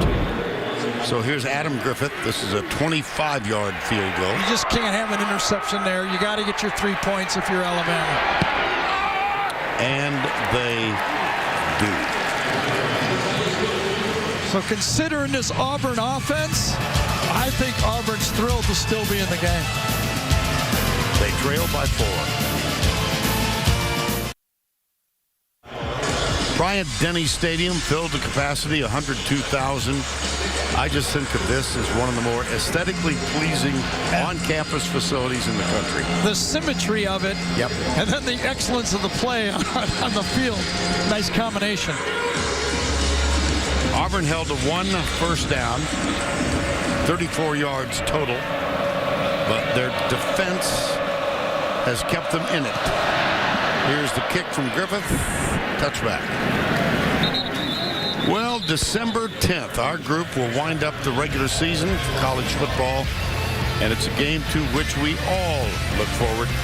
The annual meeting of the Army and the Navy presented by USAA. This year, played in Baltimore. Army comes in with a 6-5. Nice record for them. Yes, Jeff Munkins done a nice job. And Turned Navy in the right direction, and Navy's Navy. Yeah, with a win over Notre Dame earlier. They got another quarterback, by the way, gaining more yards than Keenan Reynolds as Auburn's going to get out of the half. Again, as you said, Vern, you summed it up perfectly. If you have 1 first down and you have only 34 yards, you're just happy to go into halftime and know you've still got a second half to be in the game.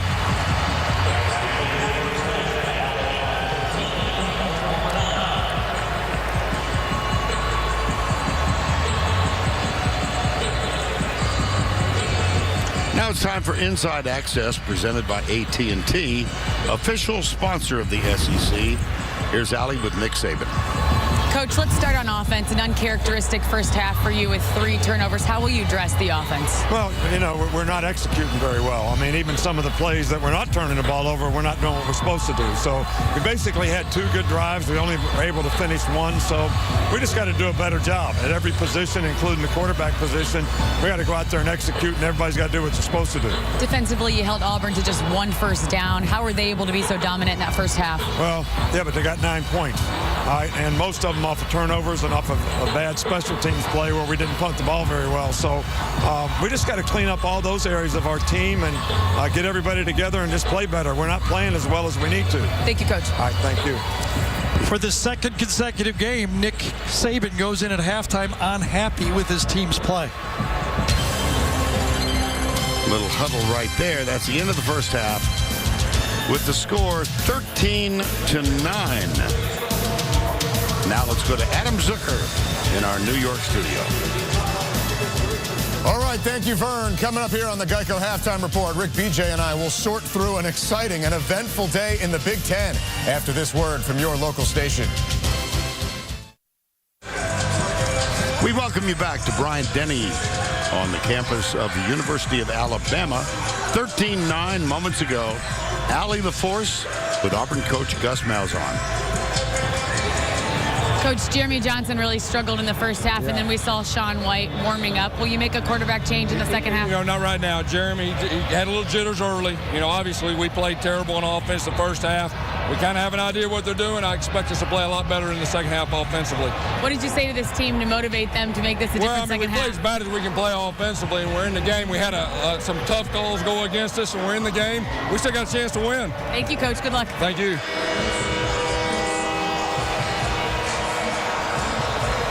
Succinct.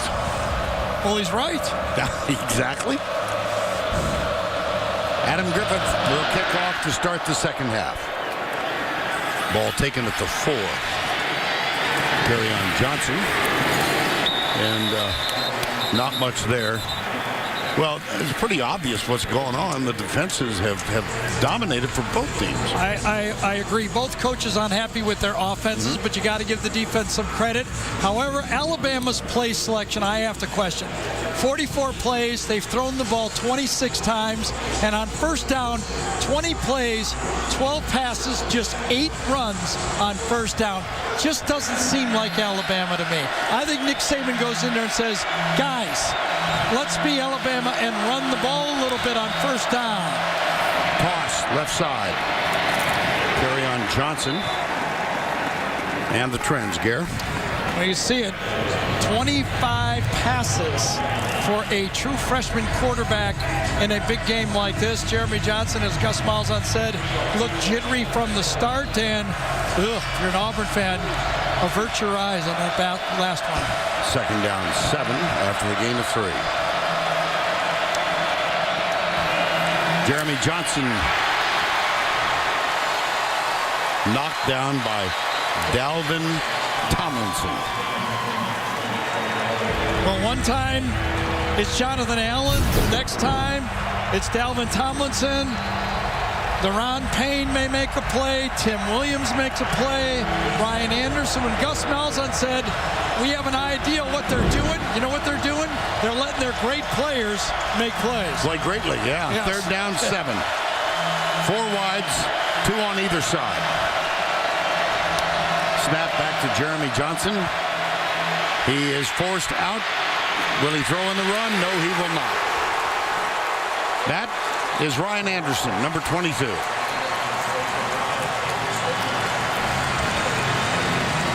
They had a play. Auburn did, but Ryan Anderson flushed him. Watch, down the sideline. This is a completable pass. He's got him. You got to be able to throw that, but already Jeremy Johnson is flushed out of the pocket. Ryan Anderson saved a big play for his Alabama defense. Kevin Phillips on to punt, and Trayvon Diggs, number 7, awaits the ball at the 35. Nice and high, and a fair catch called for at the Alabama 43. So 3 and out to start the third. 40-yard punt. Nothing on the return. Crimson Tide have the ball. Go big or go. Damian Harris in for the touchdown. Pass is on the high and intercepted. Thomas again. Ladies and gentlemen, Joe Willie Namath. Come here, buddy. My career is complete. Oh, gracious. Send that right to the one of these days, Museum. I'm going to ask you to rank all of this stuff. It's going to be hard, isn't it? Yes, it will. Yes, it will. Proud to be with you, but we've got a football game in front of us here that could go either way. Indeed. 13:30 to go, third quarter, 13-9. Alabama. Jalen Hurts, 18 of 25 throwing it. 8 runs for 23 yards, but 2 interceptions and a couple of fumbles. Stewart. Go up the middle. Bo Scarborough, not much. And now Quicken Loans presents today's Scholar Athletes. On the left, Daniel Carlson. On the right, Keith Holcomb. Quicken Loans' commitment to the investment of our future is shown today by donating $1,000 to Auburn and Alabama's General Scholarship Fund. There's Daniel Carlson from Colorado Springs. His dad, Ali introduced you to the family. His dad is a tennis pro in Colorado Springs. Left side, Scarborough. Nice. Nicer. Wonderful play by Bo Scarborough. I just don't think there's any doubt that Nick Saban went in at halftime and said, we're going to run the ball a little bit. And if we can't run the ball, we're going to lose. Quick huddle. That was a gain of 20. Well, I'll give it to Scarborough again, yes. When they repeat a play that fast, when they snap a play that quickly after a first down, you know they're going to come back with the same one. Running the ball left, running it behind Cam Robinson, Ross Baker. Scarborough 5 carries, 34 yards now.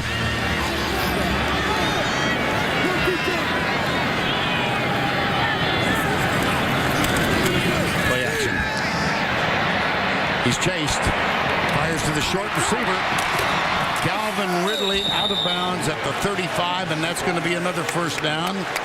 And a little bit of a fracas out of bounds. Well, I will say this for this Auburn team. They are not missing the open field tackles in this football game. When they have an opportunity to make a tackle, they make a tackle. First down. Scarborough again. Doesn't look like much, but 4 yards is big at this part of the field. Feed him his hungry. That's his 6th carry. Second down, 6. Look at this. No rushing touchdowns in 8 games. That's 267 attempts.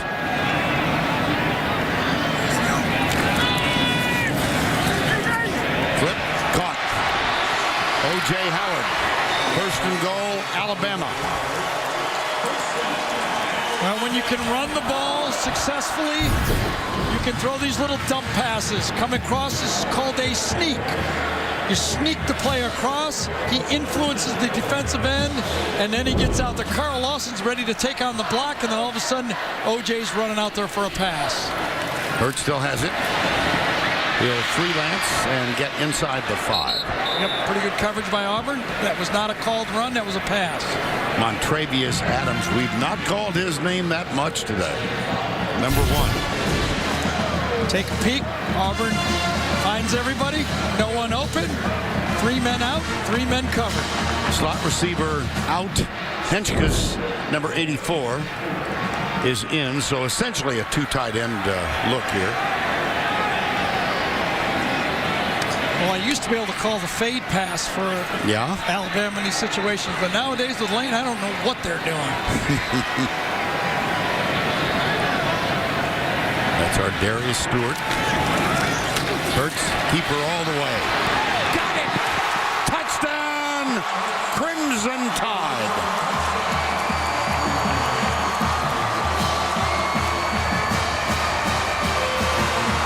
I will say, that's more like the Alabama that I used to see. An 8-play drive, 6 rush, 2 pass. I don't think there's any doubt that Nick Saban went in and looked at that play calls in the first half and said, we're going to go back and run the ball. Lane, I don't care if you got a visor on or what, we're going to run the ball. Well, I've seen the 2 of them. Well, I've seen Lane listen. Yes. And Nick opine. I always have this theory. If the guy above you makes over $5 million a year, you should listen to him. It's good for your future. It's good for both of us, too. Yes, it's good for the future, yes. Extra point, Griffith, up and good. That is the first rushing touchdown against Auburn. And look at Jalen Hurts climbing up that list of single-season responsible touchdowns. Hurts, the freshman. Alabama. Lane Kiffin. Well, things are going well so far.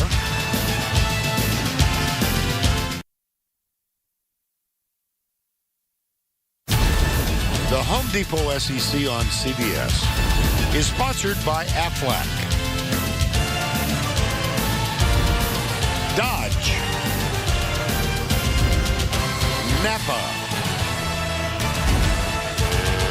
and by Chick-fil-A. There is a bit of history and just a bit of respect for tradition here in Alabama and the Hall of Champions. Our aerial coverage today is provided by Goodyear. For 60 years, Goodyear has provided aerial coverage of college football's greatest traditions and biggest rivalries.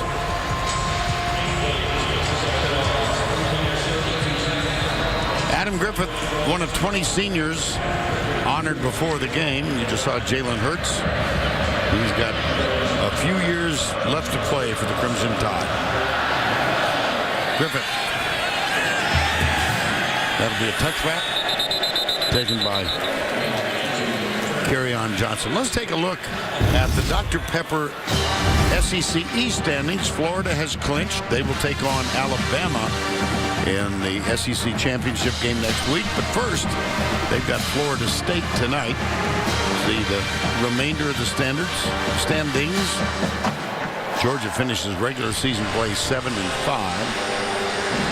That will not make Georgia fans very happy.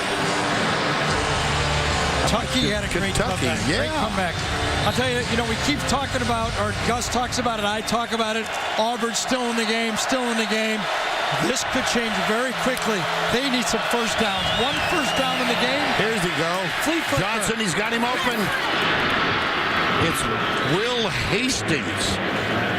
Boy, you talk about going back and pulling one out of history. Had two guys open on the play.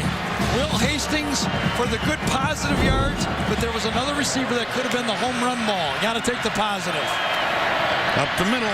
Nice little run. Kerryon Johnson. That was by far the longest gain of the day for Auburn's offense. Little flea flicker. Mix up. Johnson. Well, I don't know if it's a mix-up. Yeah? I think it was just a read. Okay. A zone read, quarterback keeper on this one. He saw the attacking Alabama defense, and he keeps it. I think Kerryon Johnson thought it was a mix-up. Yeah. He was thinking he was going to get the ball, and Jeremy Johnson pulled it. Give me the ball. 1st and 10. This is the first sustained drive of the game for Auburn. Right side. Kerryon Johnson. Well, Jeremy Johnson, I remember when Nick Marshall was the quarterback of this Auburn team, and it was thought he was going to be a great replacement. He was elected second team preseason last year, but was benched and replaced by Sean White after 3 games. 2nd and 7. Deep, stride for stride, incomplete. Had a chance, but against the Alabama defense, it has to be a perfect pass. They'll allow you to complete a cover. This time it was Darius Slayton, number 81. Gets him at the line of scrimmage, goes deep, coverage by Humphrey. Ball just overthrown by a couple yards. Alabama challenges you. They challenge you to throw the perfect pass, and if you can do it, you can pick up big plays. 3rd and 7. Looked like Humphrey's a little bit gimpy as he came back. Limping back to his position. No 3rd down conversions yet in the game for Auburn. Blitz. Johnson near side. Incomplete. Will Hastings, number 33. Well, now you got to wonder if Gus Malzahn will just go for it. As you said, it was the only sustained drive. Ball again. Remember, they challenge it. If you make the good throw, you complete it. Again, ball behind allows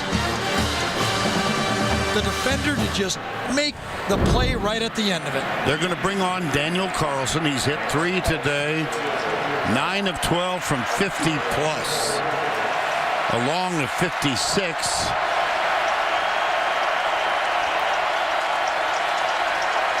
Good snap, good hold. Kick is wide left.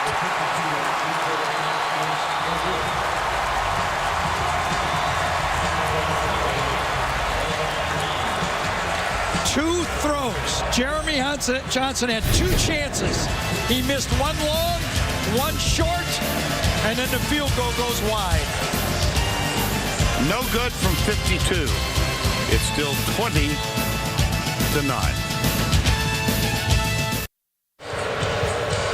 20-9. Well, when you're struggling, you never want to criticize a completion, but on a flea flicker play, you're looking for a big play. Watch the opportunity. Remember, Jeremy Johnson completed this ball, so it was a positive play, but it could have been a huge play because inside, Darius Slayton beat Anthony Averett for a touchdown. So you got a positive play. You can't really yell, but when you call flea flicker, you're thinking touchdown. 2 opportunities. Auburn came up with a completion and an empty incompletion.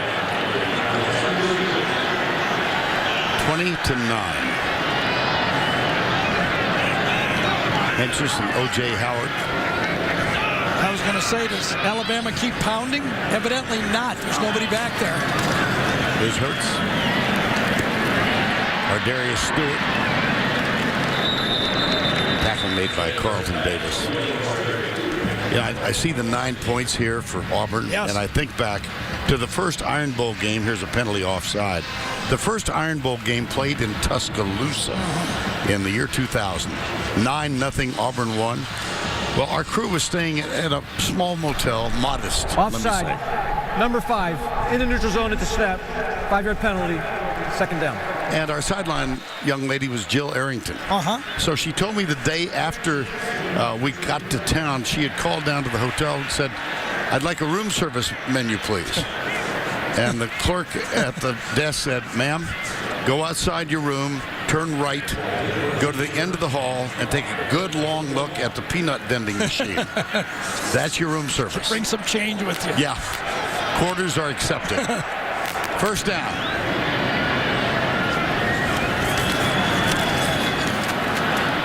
There it is again. Scarborough. Flag is down. I think Auburn lined up in the neutral zone this time. This is going to be declined by Alabama. Offside. 4. Lined up in the neutral zone. Penalties decline. Result of the play is a first down.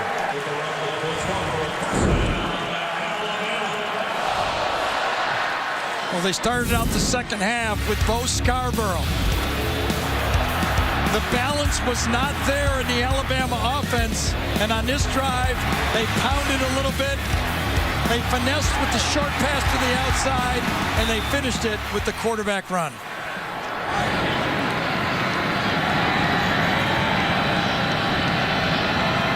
Auburn has to have a stop. Can't give any more points. Maybe a timeout. Here's timeout. Confusion. Alabama. It's his first charge timeout of the half. 7:21 to go. Quarter number 3, 20-9, Alabama.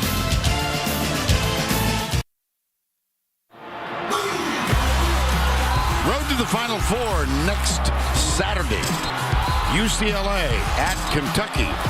Brad Nessler, he's going to get to experience time at a basketball game with my friend Mr. Raftery. They'll make a good pair. If you go out with Joe, bring Raff with you, okay? Word is now from Austin that Tom Herman has officially been hired to replace Charlie Strong as head coach. This is my not so gratuitous alumni pop. Tom Herman's first job after he graduated from Cal Lutheran was as a wide receivers coach at Texas Lutheran College. Wow. You knew I was going to go there, for which he was compensated $5,000 and a meal card. He's going to make a little bit more than that in Austin. I think you should call him for a donation right now. Don't worry. Don't worry. Tom, have you heard of Front Row?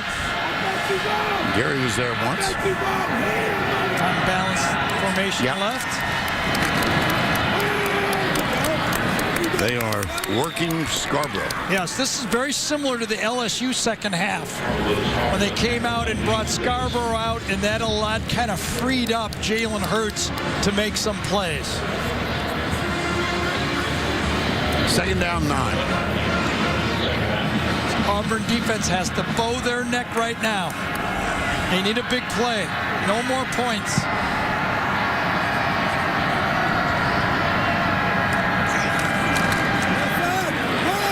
Stewart got the handoff this time. Is there going to be a flag? That was in the middle of the Auburn bench. Stephen Roberts with contact. Excuse me, Vern. Same exact look, only this time he hands it off to Ardarius Stewart. 3rd and short. And now you wonder if Alabama thinks 4-down territory. 23-9, that would make it a 14-point game. Lane Kiffin. 3rd and 3. Got that bootleg look to O.J. Howard right here now. Do they do it again? No, Scarborough. Great tackle. Was it ever? Javaris Davis, number 31. Freshman football player getting a chance to play today. That's a second good play he's made. He's in for Joshua Halsey, and he makes another big tackle. Too far to kick a field goal. He'll go for it. I don't know. It'd be a 56-yarder. They tried longer. Isn't it funny how somebody challenged me today before the game. She said, how many times are you going to mention the kick 6? And I said, I'm sure it'll come up. She said, well, there's an over-under that you and Gary are going to mention. But I said, I'd take the over. 4th. Here's Hurts. Got it! Ardarius Stewart. What a nifty move. Touchdown, Alabama.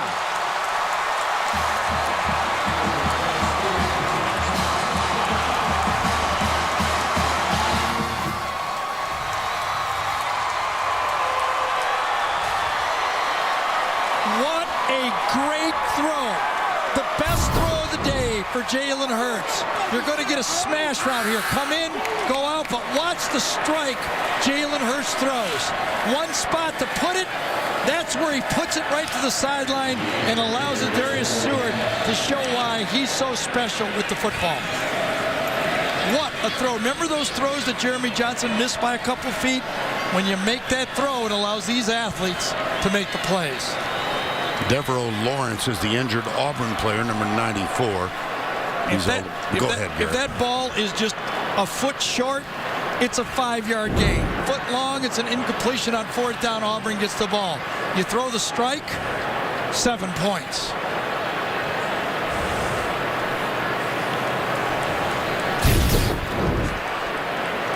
All right, here's Devereaux Lawrence. Let's see what happens.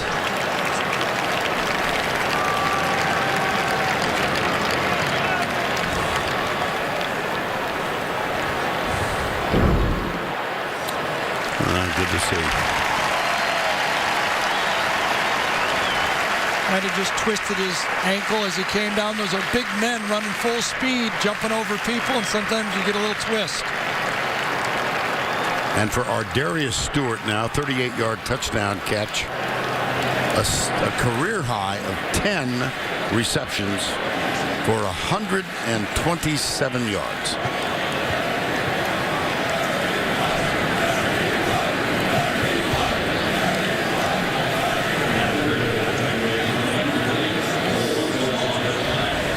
Adam Griffith. And there's going to be a discussion. Yeah. This play is now under video review. Well, that was deliberate. Took a while. Did he step? Did out he of bounds? stepped out? Checking to see if when he turned upfield, if he stepped out. The Alabama players had us blocked here on the near sideline. There's the catch. Did he step out? Not yet. Not yet. Not yet. I don't think so. No. Right when he caught it, when he first turned up, was the one that came the closest, I thought.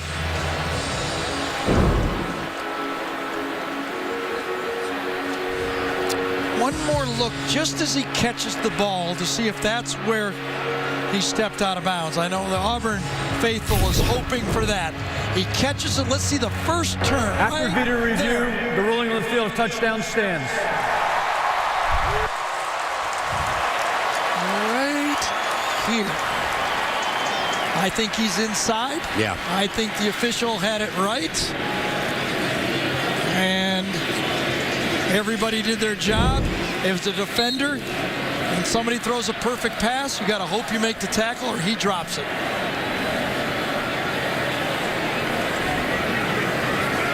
Adam Griffith goal muzzle with the snap.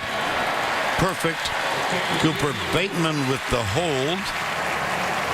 And the Alabama lead is now 27-9. Look at our Darius Stewart. Hey, I'm over here. And Jalen Hurts said, I see ya. Touchdown, Alabama.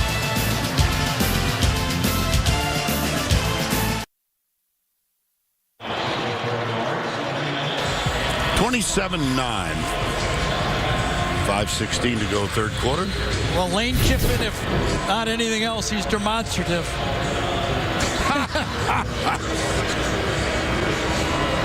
Goodness. Jalen Hurts will have to be in the tub because his shoulder's bothering. Shoulder injury, yeah. And the kickoff. Kerryon Johnson. Well, what's going on with the committee? Oh, we don't need a committee. No, we don't. There's still teams that control their own destiny. Obviously, if Alabama wins one of the final two games they're in, Clemson, if they're the champions, the winner, to me, of the Big Ten championship will be in. I don't see how that can happen, that you have champions not make it. And I think Washington controls their own destiny. I think Ohio State and Florida, by the way, if they win out, will be in the hunt. Let me add one more team. Oklahoma State is still alive as well with Colorado and Oklahoma. Well done. John Franklin is the quarterback, and that gives us a chance to go back to New York. Here's Adam Zucker. And this is a forward update, Vern. Penn State in the hunt for that Big Ten championship. They trailed 9-3. They're up 31-12 now on Michigan State. If they win, they represent the Big Ten East against Wisconsin. Gary, you're going to keep Ohio State at home, huh? Got to win the championship for me. Why play these championship games? Yes, they stay home. In 2014, I argued that they should be in. This year, nope. And you are persuasive, by the way. Well, if not persuasive, persistent. That too. Franklin, the quarterback. Ball at the 25, third down.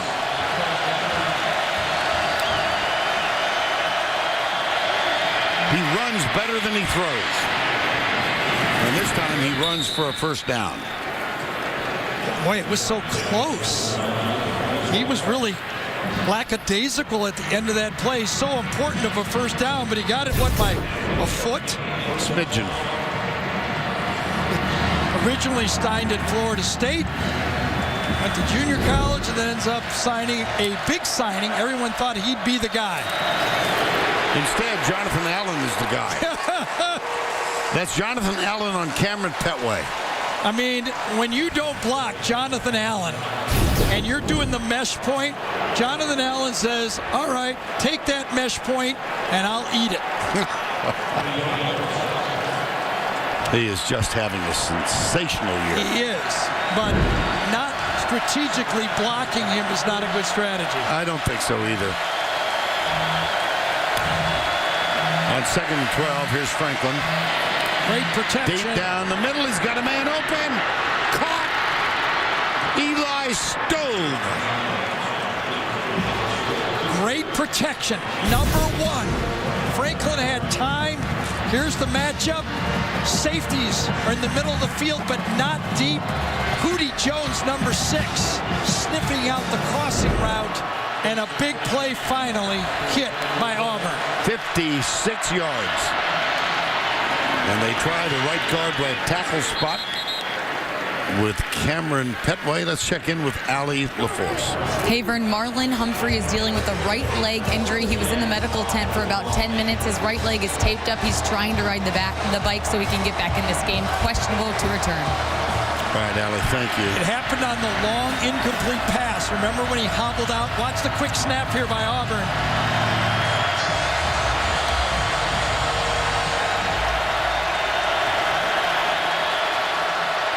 Franklin gets rid of it, incomplete. Boy, he was under pressure. Ryan Anderson almost got there. I really think Auburn needs another weapon, and they're just going to have to live with Franklin's inaccuracies throwing. As you said, he's probably a better runner, but if he hits a couple passes, at least the rest of the Auburn offense has some potential. They must establish the running quarterback here. That's all they got. 3rd down, 8. How about this defensive effort by Alabama? This is only the 18th time a team has been inside the 20. There is the pass in the end zone. Incomplete. Intended for Darius Slayton. Levi Wallace defending. Auburn needs to take the field goal here. We're making a 15-point game, a 2-possession game. They have to take the field goal.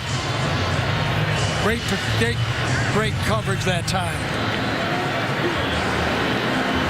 As you said, well, they'll just replace Tony Brown with another 5-star. Absolutely. Yeah. But now Marlon not here. Eddie Jackson's not in the game. Tony Brown's not in the game. Maurice Smith transferred. This was the worry by Nick Saban. Carlson from 27. Perfect. Earlier this season, he kicked 6 field goals as Auburn defeated LSU. That cost Les Miles his job.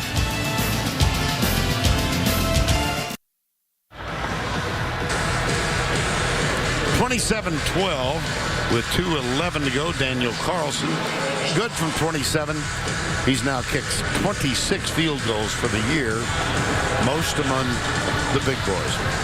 A little bit of rough nerves on the Auburn sideline. Gus Malzahn and Rhett Lashley. Since we have cameras, we can catch them. They don't see you and I arguing up here. It's just as bad sometimes. Oh, goodness. No, that was years ago. Yes. Oh. 11 years together for Gary and me. Or Darius Stewart. Oh, nice play. Sure was. That's Eli Stove, number 12. Okay. Well, when things aren't working well, remember it's Gus Malzahn's offense. Resh Lashley is calling the plays, and he wasn't happy with the read and what happened. But what Rhett Lashley turned back and say, no, he read it right. They go back a few years. Gus Malzahn was Rhett Lashley's high school coach in Arkansas. So it's one argument between the offensive coordinator for Auburn with the head coach and no arguments for the offensive coordinator on Alabama with the head coach. Yeah. Stay tuned if it gets close, though. 27-12 right now. First down 10. Damian Harris is back in. Play action. Into the left side. That's Trayvon Diggs. Another good tackle. Yep. Well, we mentioned the long relationship between Gus Malzahn. This was at Shiloh Christian High School in Springdale, Arkansas. On the left, the quarterback, Rhett Lashley. On the right, Gus Malzahn. Gus, so successful as a high school coach, and then served 1 year as the offensive coordinator with Houston Nutt at Arkansas. 2nd and 7.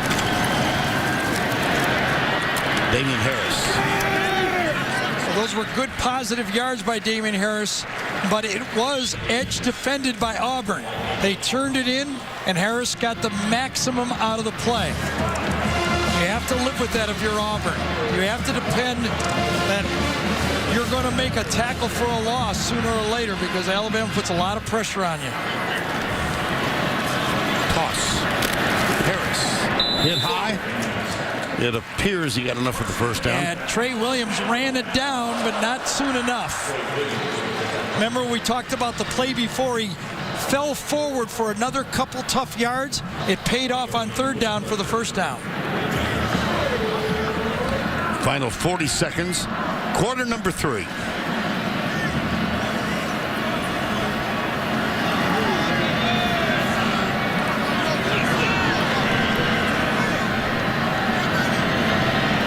Stewart.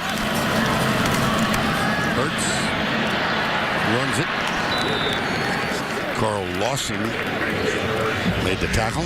Again, not a big play, but not a negative play. Carl Lawson matched up on the freshman Williams, throws him off, and makes the play. Good play by Carl Lawson. One of the ideas that Auburn felt they needed to have was Carl Lawson also becoming one of those players that Alabama had to account for with an extra blocker. Hasn't turned out. That is the end of the 3rd quarter. 27-12. Alabama. We will return to Tuscaloosa right after this message. And a word from your local station.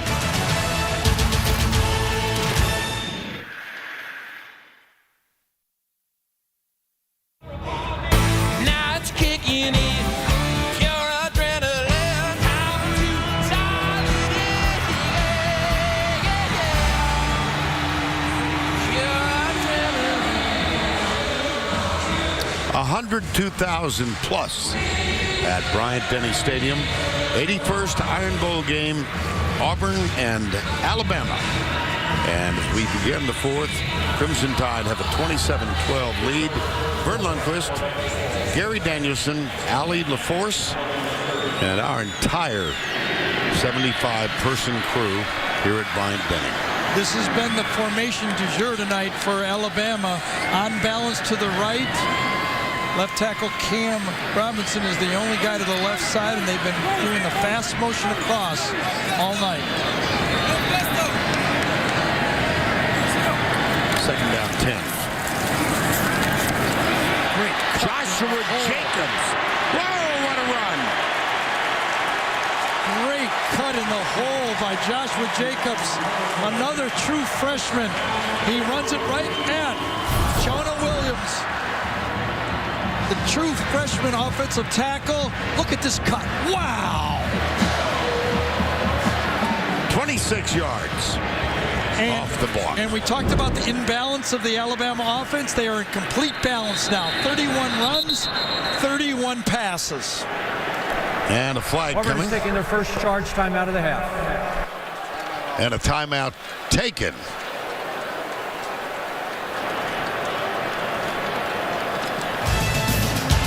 (27-12). Timeout. Oh, Santa Claus.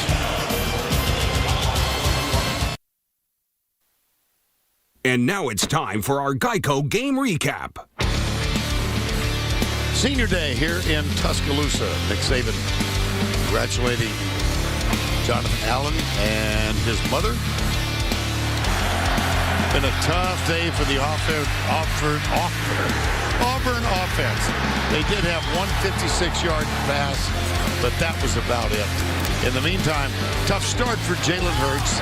Intercepted twice, but then he came back, as Gary said, this perfect throw to our Darius Stewart, a touchdown that seemed to have put this thing beyond reach. I'm not sure it's over yet. No, two-possession game. Okay. But with this Alabama defense, Alabama's gone through 2 major holidays and not given up a touchdown.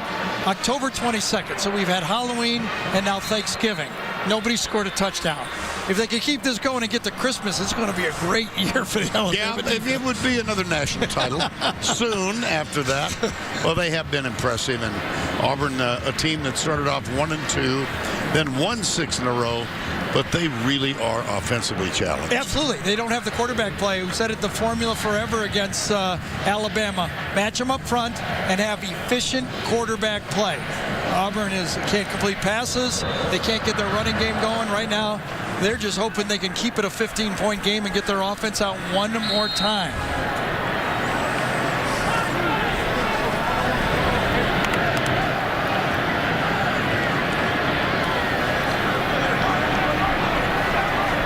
First down, 10.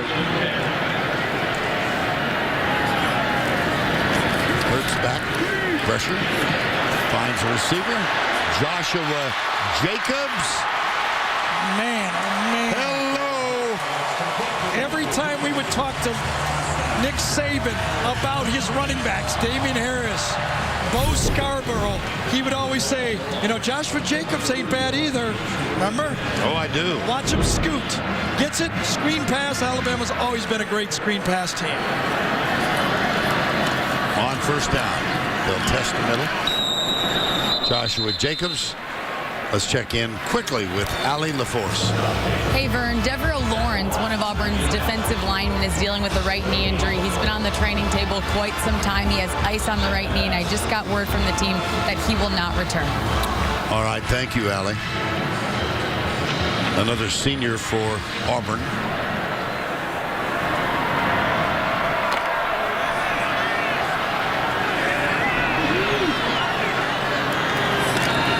Joshua Jacobs, here's Hurts back. Pulls up, lets it go deep, overthrown And intentionally. Big smile from Nick Saban right there. Nobody open, throw it away. 3rd and 10. By the way, the Saban family and his wonderful wife Terry is here with Nick's mom and close friends. Thanksgiving Day, they had family. There's Terry right in the middle. And how about this? She's saying, what are you doing down there? Right. Just run the ball. She's been with Nick a lot. Well, the Thanksgiving celebration, they had 17 players inside. No, that's a little shovel pass again. Trying to get the ball to O.J. Howard. Middle linebacker Sean Davis blew the play up. They were pulling Cam Robinson from the left side, but Deshaun Davis smelled it and blew it up before it could get started. So Adam Griffith is going to come on 4th down and 12. That's a big kick for the Alabama football team.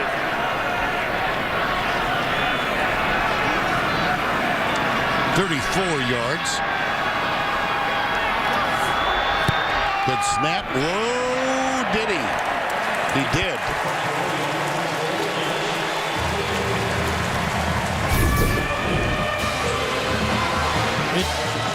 Hooked left, but he had it from 34. If it was 38, he might not have made it. You're right.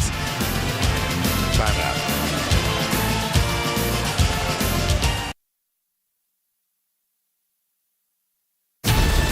The Home Depot SEC on CBS is sponsored by Geico. Sonic. Garmin. And by Jared, the Galleria of Jewelry. Well, downtown Tuscaloosa, not far from the campus.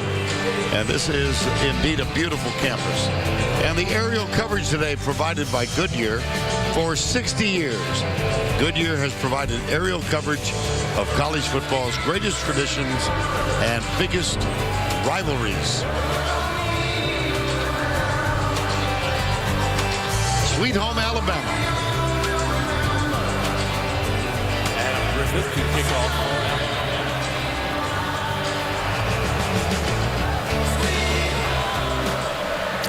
Griffith will kick off. And Kerryon Johnson will take a lead. Touchback. Well, we're going to move our crew over to Atlanta next week. Number 1 Alabama, 15th ranked Florida. This will be the 9th time these two teams have competed for the SEC title. Alabama versus Florida. It will begin with the Jeep College Football Special, followed by the Auto Trader College Football Today show. Well, the Auburn Stars, Gary, have been held in check today. We talked about it at the beginning of the game, that the quarterback needed help. The quarterback didn't do it by himself. Petway couldn't help him, and neither could Adams. John Franklin. That's Eli Stove, number 12. Nice play. So they will hurry up. 12:35 to go. That's a gain of 30. Alabama had a first down screen pass. Auburn comes back with the same call. Both successful. That running play. Kerryon Johnson. Go back to the previous play. Remember, we thought Alabama ran a nice screen pass. That's how you do it. One guy miss, get into the secondary, and make a big play.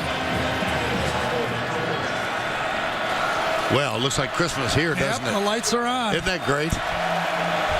How'd they do this before cell phones? Kerryon Johnson out of the Wildcat. The Wildcat has not been wild tonight. That Auburn offensive line, effective against a lot of teams, has not gotten any push up front. Alabama is getting stalemates at the worst.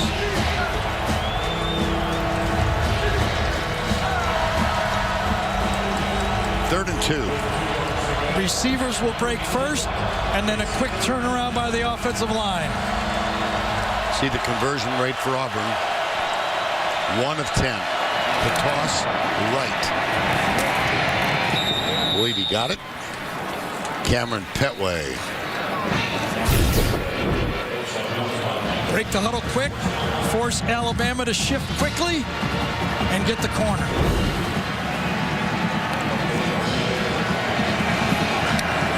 First down 10. Alabama built a fence on that one. Did they ever? Yes. I was just watching Tim Williams. Boy, he held his ground, forced him inside. Absolutely. Dalvin Tomlinson made the tackle. Everybody stones their man up front, peeks around him, and then Tomlinson comes off and makes the play. Second down, 9, 10:35 to go.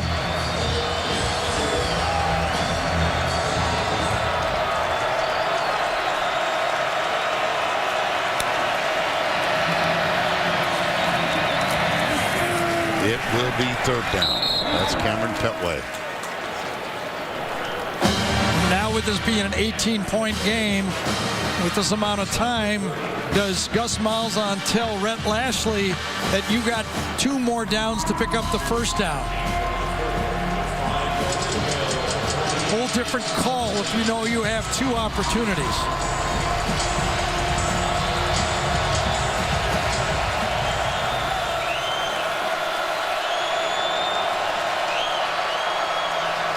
Up the middle. No, now it's fourth down. Sean Dion Hamilton made that stop. Yeah, we haven't mentioned Reuben Foster or Sean Dion Hamilton much tonight, but these guys are lurking. A lot of times they don't have the opportunity to make the tackle because the guys up front get them. Yep. 4th and 3.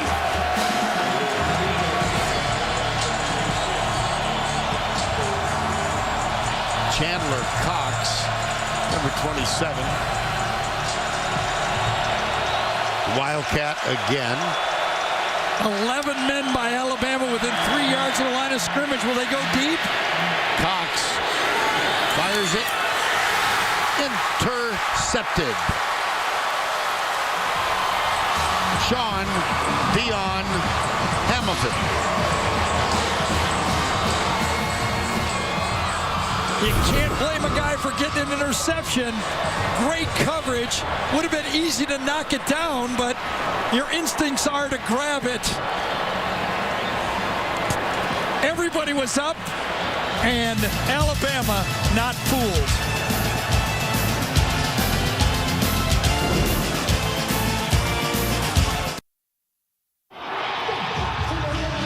Well, let's take another look at Sean Dion Hamilton with the interception. Go back a few years, and these are the Montgomery Saints in 2007. And on the left, Sean Dion Hamilton. On the right, leading rusher in the SEC, though held in check tonight, Cameron Petway. The relationships go deep among players from these teams, as most of them competed, knew each other in high school, and then declared, as one does in this state, you are either Auburn or you are Alabama, and it's a lifetime choice. First down 10.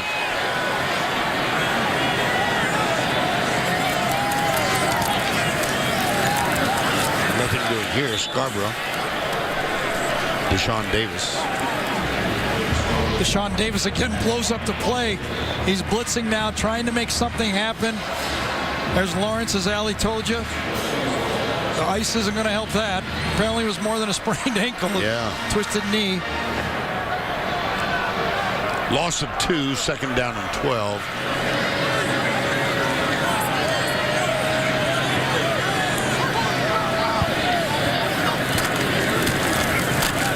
Left side.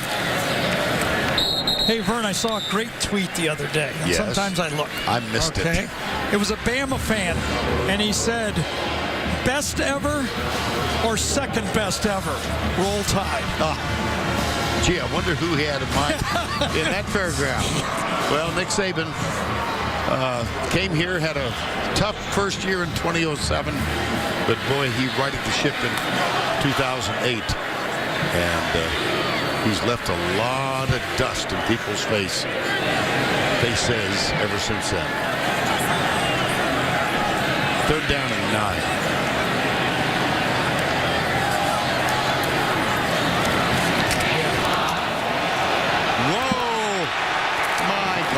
Bo Scarborough. Yeah, there you go. First down at the 21. Close your eyes, shuffle the deck, grab a card. It's usually an ace, and this time Bo Scarborough ran over Deshaun. Sean Davis has been making a lot of plays, but that time the Alabama player, and that's going to eat up another 2 minutes off the clock. Sure. And Nick Saban is going to continue this tremendous 9-year run.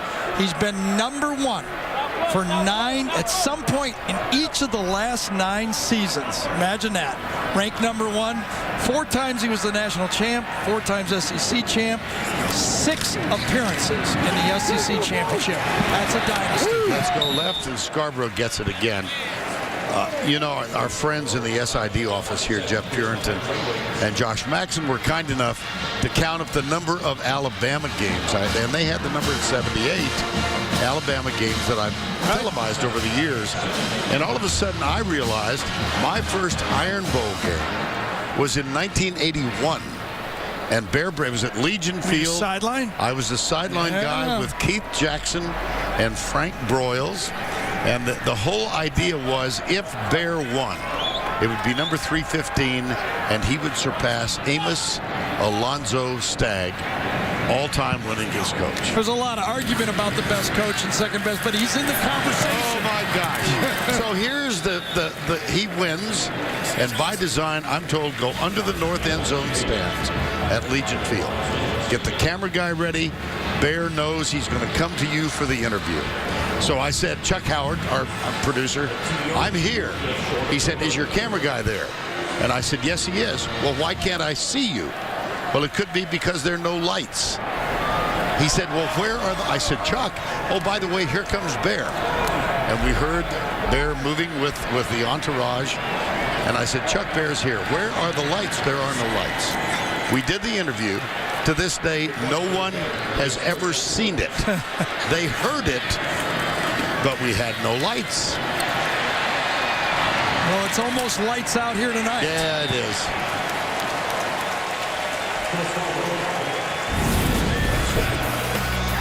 Came into the game, defensive coordinator Kevin Steele said 3-13.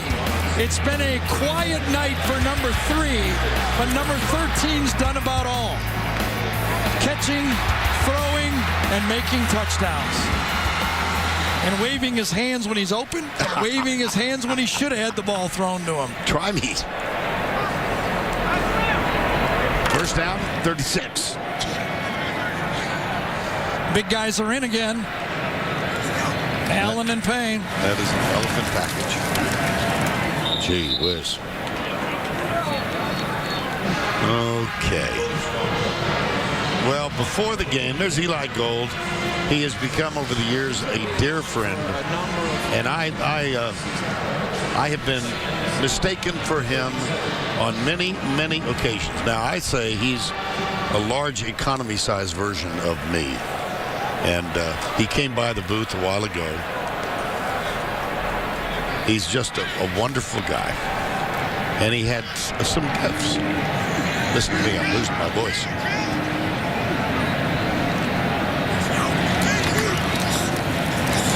Hurts. Oh, nice I think we have a picture of the gifts that he brought. Yeah, I think we do. There it is. Now, on the left, there's your... There's Vern on the left, Eli on the right, and you got to check which one. And that is a slimmed-down Eli Gold. He's lost 30 pounds. And more than once, I've been mistaken for Eli. And Eli, we love you. You got it. And I said to a fellow one night, while we were paying the bill and walking out of the restaurant downtown Tuscaloosa, the fellow said, Eli, I just think you do a wonderful job. And I said, finally, but I'm not Eli. He looked at me and he said, well, you should be.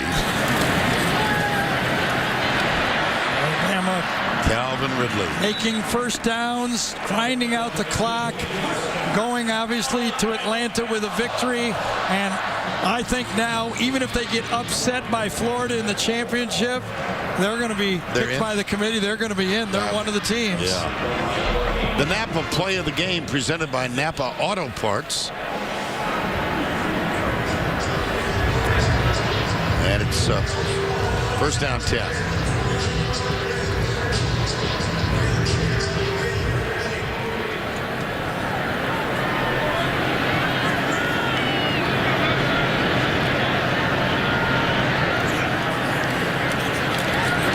Ridley.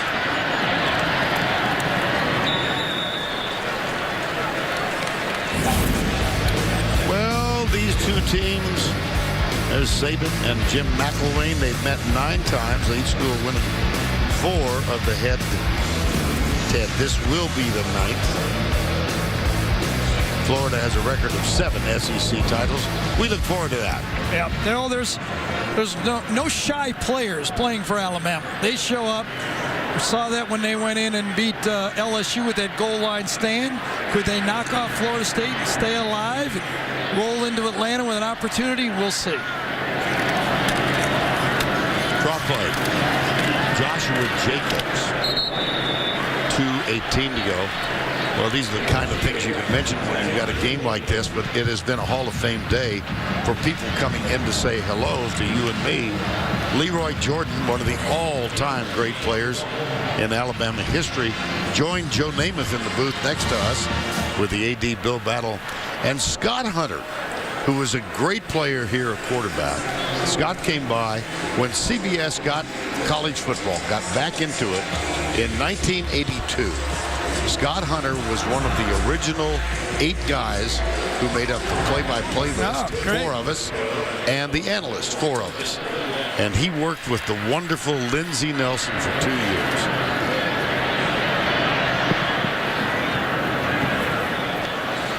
So Hurts.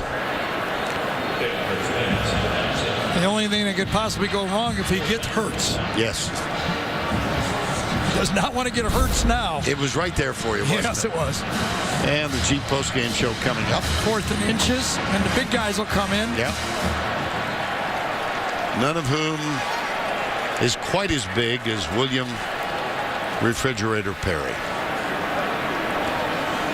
Close. 4th and 1.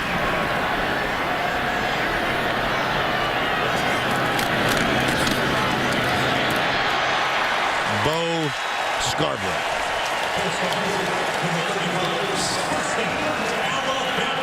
So Alabama goes back to being a little bit more Alabama.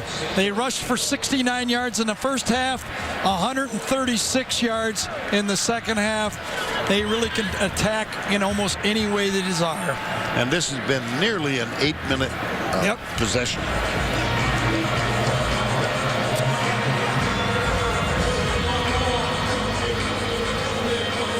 Yeah, I know what you mean. But to your credit, you stuck it out. Scarborough. That's his 17th carry of the ball game. I doubt that Auburn would even take a timeout. Alabama could probably take a knee if they wanted to. Clock now 35 seconds.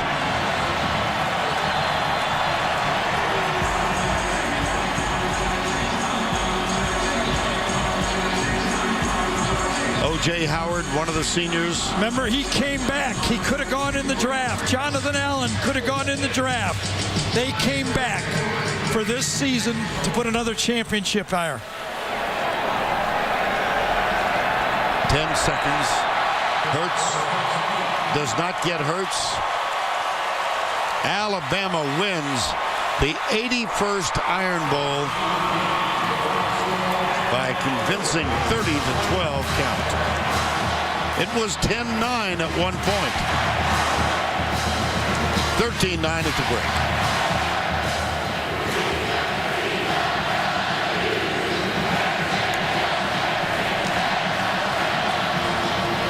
And let's go down to Allie the Force, who was with Nick Saban. Coach, when we spoke at halftime, you were not happy with that first half performance. How about the way they responded in the second half? Well, I thought we played a lot better offensively in the second half. We really controlled the tempo of the game in the second half on offense. So, you know, Jalen did a really good job in the second half, and we did a better job of executing. That's what I told him at halftime, guys. Forget everything and just go out there and execute. It worked. Alabama hasn't beaten Auburn 3 consecutive years since 1992. What does that say about the toughness of this team and specifically the senior class? Well, I'm really proud of our players. We've got a great senior class. We've had great leadership here. We've had a lot of good players here over the last 10 years, and I appreciate them all, but I especially appreciate these guys. Thank you so much, Coach. Thank you. One of those seniors is Jonathan Allen, standing by me right now. Jonathan, your last game in Bryant-Denny Stadium, as you look around, you could have went to the NFL. You stayed. What will you remember most about this team and this place? Most I remember about this team is my teammates. I mean, all of these Bills, these are my family. The best fans in America. I just want to say thank you for all the support they've shown me and this university, which is a great place to play. Congratulations, Jonathan. Good luck in the SEC Thank Championship. you. I appreciate it. Thank you. Vern. Jalen Hurts, the freshman quarterback. 30-12, the final. We will return to Bryant-Denny in Tuscaloosa right after these messages.